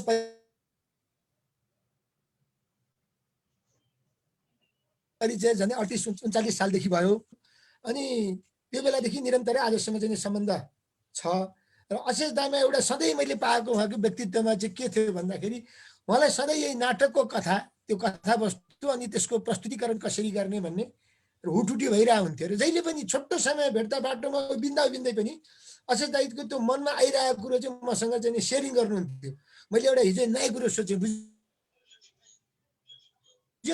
अब मैले नाटक यसरी देखाउने, जुन त्यो हामी बसन्त खोजिरहेको छौँ भन्ने नाटक चाहिँ को परिकल्पना गरिरहेको बेलामा अघि पनि उहाँले भन्नुभयो त्यो रङ्गमञ्चको चाहिँ अभाव हुने, अनि सबैको जो एउटा चाहिँ कस्ट नै हाई हुने, अनि हामी जस्तो हामी गाउँमा चाहिँ नाटक लगाएर देखाउनु पर्यो भन्दाखेरि उहाँले सोध्नुहुन्थ्यो, अनि तिमीहरूको नाटक हल छ त भनेपछि हामी कपडाको पर्दा टाँगेर त्यो हल बनाउँछौँ भनेपछि ल तिमीहरूको लागि पनि म नाटक लेख्छु भनेर एकचोटि भन्नुभयो।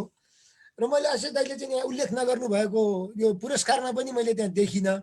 यो एकाडेमीमा चाहिँ दाइले मञ्चन गर्नुभएका चाहिँ थुप्रै महोत्सवमा दाइले नाटकमा भाग लिनुभयो। त्यसमध्ये जस्तो चाहिँ त्यतिखेर चलेको नाटकहरूमा अघि उहाँले विमल सरले उल्लेख गर्नुभएको अनि देउराली हुन्छ पछिमा चाहिँ त्यो नाटकभन्दा चाहिँ नाटकको मोडमा चाहिँ परिवर्तन आएको। जस्तो एउटा नाटक हेरिसक्दाखेरि नाटक सक्यो तर दर्शकले नाटक सुरु भएको चाहिँ थाहै पाउँदैन। एउटा यस्तो नाटक पनि चाहिँ हाम्रो एकाडेमीको मञ्चनमा भएको थियो नाटकहरूको नाटक। त्यो नाटकमा चाहिँ नि कथावस्तु के हो त भन्दाखेरि दर्शकहरू बसिसके नाटक गर्नको लागि त्यो नाटक देखाउनको भित्रको समस्या के छ त्यसको चाहिँ नि यथार्थ कुराहरू त्यहाँ मञ्चन गरिएको हुन्थ्यो। त्यस्तै गरेर अरू पनि चाहिँ महोत्सवमा कतिवटा नाटक चाहिँ दाइ लगातार पुरस्कृत हुनुभयो, मलाई जिज्ञासा त्यो भएको छ, सम्झिनुहुन्छ कि दाइले? महोत्सवमा चाहिँ मैले 5-6 वटा नाटक गरेँ होला, त्यसमा अधिकांशमा पुरस्कार चाहिँ दियो। सडकदेखि सडकसम्म नाटकहरूको नाटक भयो। अनि त्यसपछि मेरो घाउ तिमी नहाँसे पो दुख्छ, त्यही 4-5 वटा गरेँ होला। अहिलेको न्यायाधीशले पाएँ होला पुरस्कार। हो त्यो होइन, हाम्रो सपना मल्लले खेल्नु भएको थियो नाटक।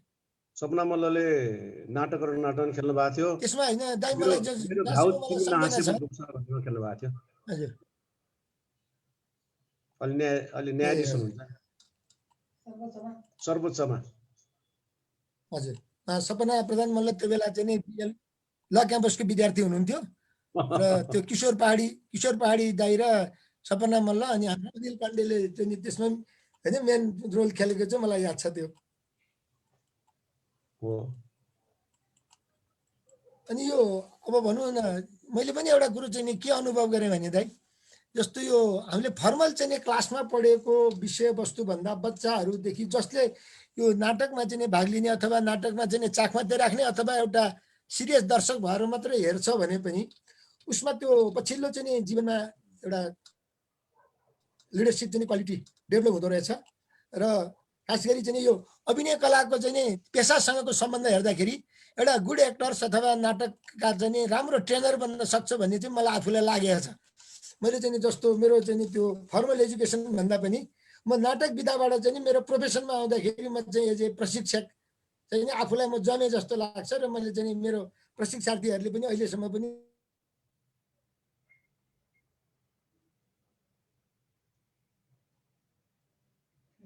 मन पराउने कुरो चाहिँ मैले तिमीबाट सिकेँ होला भन्ने मलाई आफै प्रश्नहरू छैनन् भने म दाइलाई अब अक्षय दाइले अरू भन्नुपर्ने छुटपुट भएको कुराहरू केही छन् भने यसो छटकरीमा राखिदिनु म अनुरोध गर्छु दाइ। छुटपुट त के होला र के अरे यति लामो समयसम्म मेरो गन्थन सुनिदिनु भयो होइन, धन्यवाद। एकदम मैले आफ्नो कुराहरू राख्न पाएँ। अब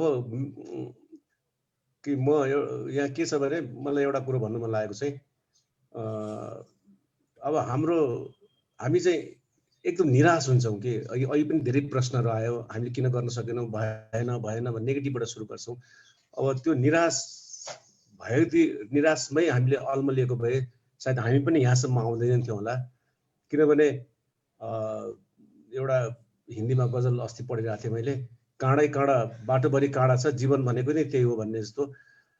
अनि यो ज्यादै निराशाको कुरा मात्रै गऱ्यौँ हामीहरूले। हामी चाहिँ नराम्रो पाटो नेगेटिभ पाटोलाई मात्रै केलाउँछौँ हामीहरू। पोजिटिभ पाटोहरू पनि छ, दुःखहरू छन्, काँडाहरू छन्, तर यसैमा टेकेर चाहिँ अब हिँड्नुपर्ने बाध्यता पनि छ होइन। र म चाहिँ अन्तिममा चाहिँ के भन्छु भने हामीले यतिका कुरा गऱ्यौँ अनि हामी जुन रङ्गकर्मीहरू नाटकमा लाग्नेहरू जति छन् अहिलेसम्म नेपालमा प्रोफेसन हुन सकेको छैन। त्यो आफ्नो हबीको लागि रुचिको लागि मात्रै गरिरहेका छन्। यसबाट आर्थिक रिटर्न सधैँ छैन, पटक्कै छैन।